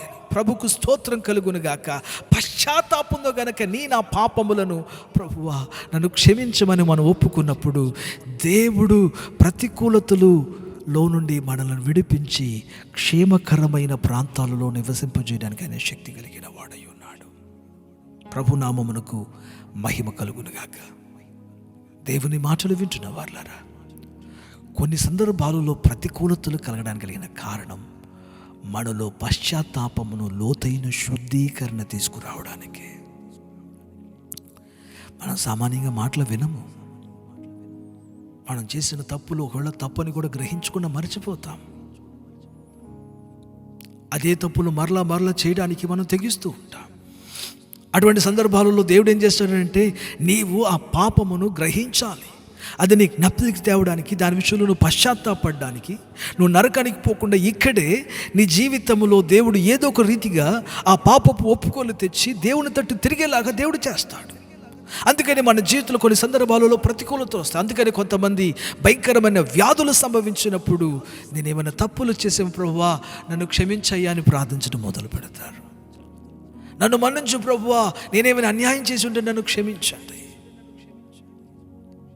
కాబట్టి వీరందరికీ ఒక జ్ఞాపకానికి వస్తుంది, మన సహోదరుని యోసేపుకు వ్యతిరేకంగా మనం బహుగా వ్యతిరేకంగా ప్రవర్తించాం అతడు అని చెప్పి క్షమాపణ మాటలను వారు అందజేస్తున్నారు. తమ తండ్రి చెప్పారో లేదో కానీ వీరి దగ్గర ఒక క్షమాపణ పుడుతుంది. మమ్మల్ని మన్నించండి, మమ్మల్ని క్షమించండి. మునుపు పర్యాయం కూడా వారు తన సహోదరుని యోసేపు ఎదుట క్షమాపణ పొందారు. క్షమించమని కన్నీళ్లతో ఏడ్చి అడిగారు. ప్రియమైన దేవుని పిల్లలారా, ఒకసారి ఆలోచన చేయండి. మన జీవితాన్ని ప్రభు ఎదుట పెడదామా?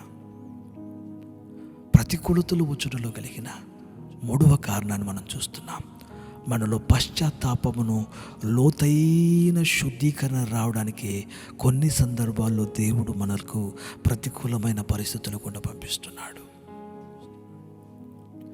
యాకోబు జీవితంలో ప్రతికూలత కలిగిన కారణం ఒకటి, అతడు ఏది విత్తెనో అతడు దాన్ని కోస్తం మొదలుపెట్టాడు. యాకోబు జీవితంలో 2వ కారణం, దేవుడు తన ఉద్దేశములు, తన ప్రణాళికలు అతని జీవితంలో నెరవేర్చడానికి. 2వది, యోసేపు జీవితంలో ప్రతికూలత రావడానికి కారణం అతనికి కనిపెట్టే అనుభవం, వేచి ఉండే అనుభవం. ఆ అనుభవంలో అతనికి క్యారెక్టర్ అనేది టెస్ట్ చేయబడింది, అతని గుణశీలం పరిశీలించబడింది. తదుపరి మహా ఆశీర్వాదం అతని జీవితంలోకి వచ్చింది. సహోదరుల విషయంలో ప్రతికూలతలు కలిగిన కారణం పశ్చాత్తాపం తీసుకురావడానికి, వారిని క్షేమకరమైన ప్రాంతాలలో నివసింపచేయడానికి. ప్రియులారా, ప్రతి ప్రతికూలతలు తరువాత ఒక గొప్ప ఆశీర్వాదం ఉంది. ప్రతి ప్రతికూలతల వెనక గొప్ప దీవెన ఉంది, మర్చిపోవద్దు. యెహోవా కొరకు యోసేపు వలె కనిపెట్టు, నీతిగా నిజాయితీగా మనం ఉందాం. యాకోబు వలె చిన్న చిన్న తప్పిదాలు చేసి మరలా మనం సుడిగాలి కోసుకునేవారుగా వద్దాం.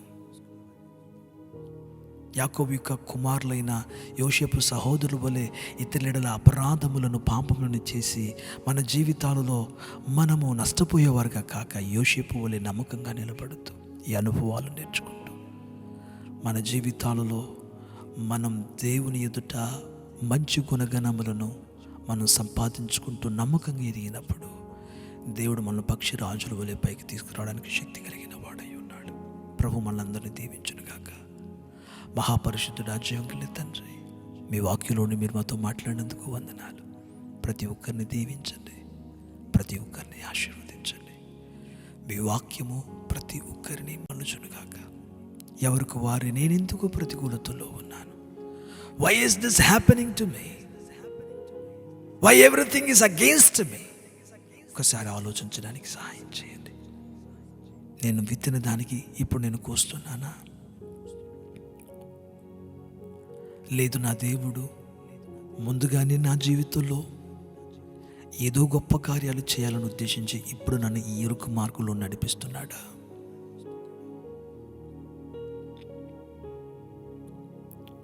యోసేపు వలె దేవుడు నా జీవితంలో వాగ్దానాలు నెరవేర్చడానికి నా క్యారెక్టర్ని టెస్ట్ చేస్తున్నాడా ఈ ప్రతికూలతల మధ్యలో?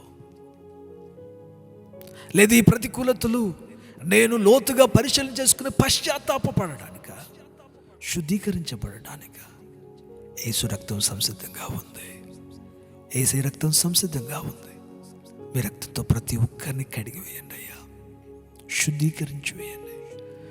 ఓ నిజమైన ఒక రిపెంటెన్స్, నిజమైన ఒక రికన్సిలియేషన్, నిజమైన ఒక మార్పు నీ బిడ్డలలోనికి వచ్చునుగాక. దీవించండి. శరీర ఆరోగ్యాన్ని ఇవ్వండి యేసుని నామమున. యేసుని నామమున మనసున నెమ్మది కలుగునుగాక. యేసుని నామమున ప్రతి ప్రతికూలతలు మార్చబడునుగాక. యేసుని నామమున బిడ్డలు దేవునితో సహవాసములో బలపడి ఎదుగుదురుగాక. గ్లోరీ, మీ మహిమ నిలిచి ఉండను కాక. మహిమంతా మీకు చెల్లిస్తూ ఆశీర్వదించమని యేసుక్రీస్తు యొక్క శక్తి గల నామమున ప్రార్థిస్తున్నాము తండ్రి. ఆమేన్. మన తండ్రి అయిన దేవుని ప్రేమ, కుమారుడైన యేసుక్రీస్తు వారి కృప, పరిశుద్ధాత్మ దేవుని సహవాసము, సమాధానం కూడిన మనకు లోకములున్న పరిశుద్ధులకు సదాకాలం తోడి ఉండునుగాక. ఆమేన్. ఆమేన్. ప్రభు మనందరికీ తోడుగా ఉండునుగాక. యెహోవా కొరకు ఎదురు చూద్దాం, నూతన బలం పొందుదాం. దేవుడు దర్శించునుగాక.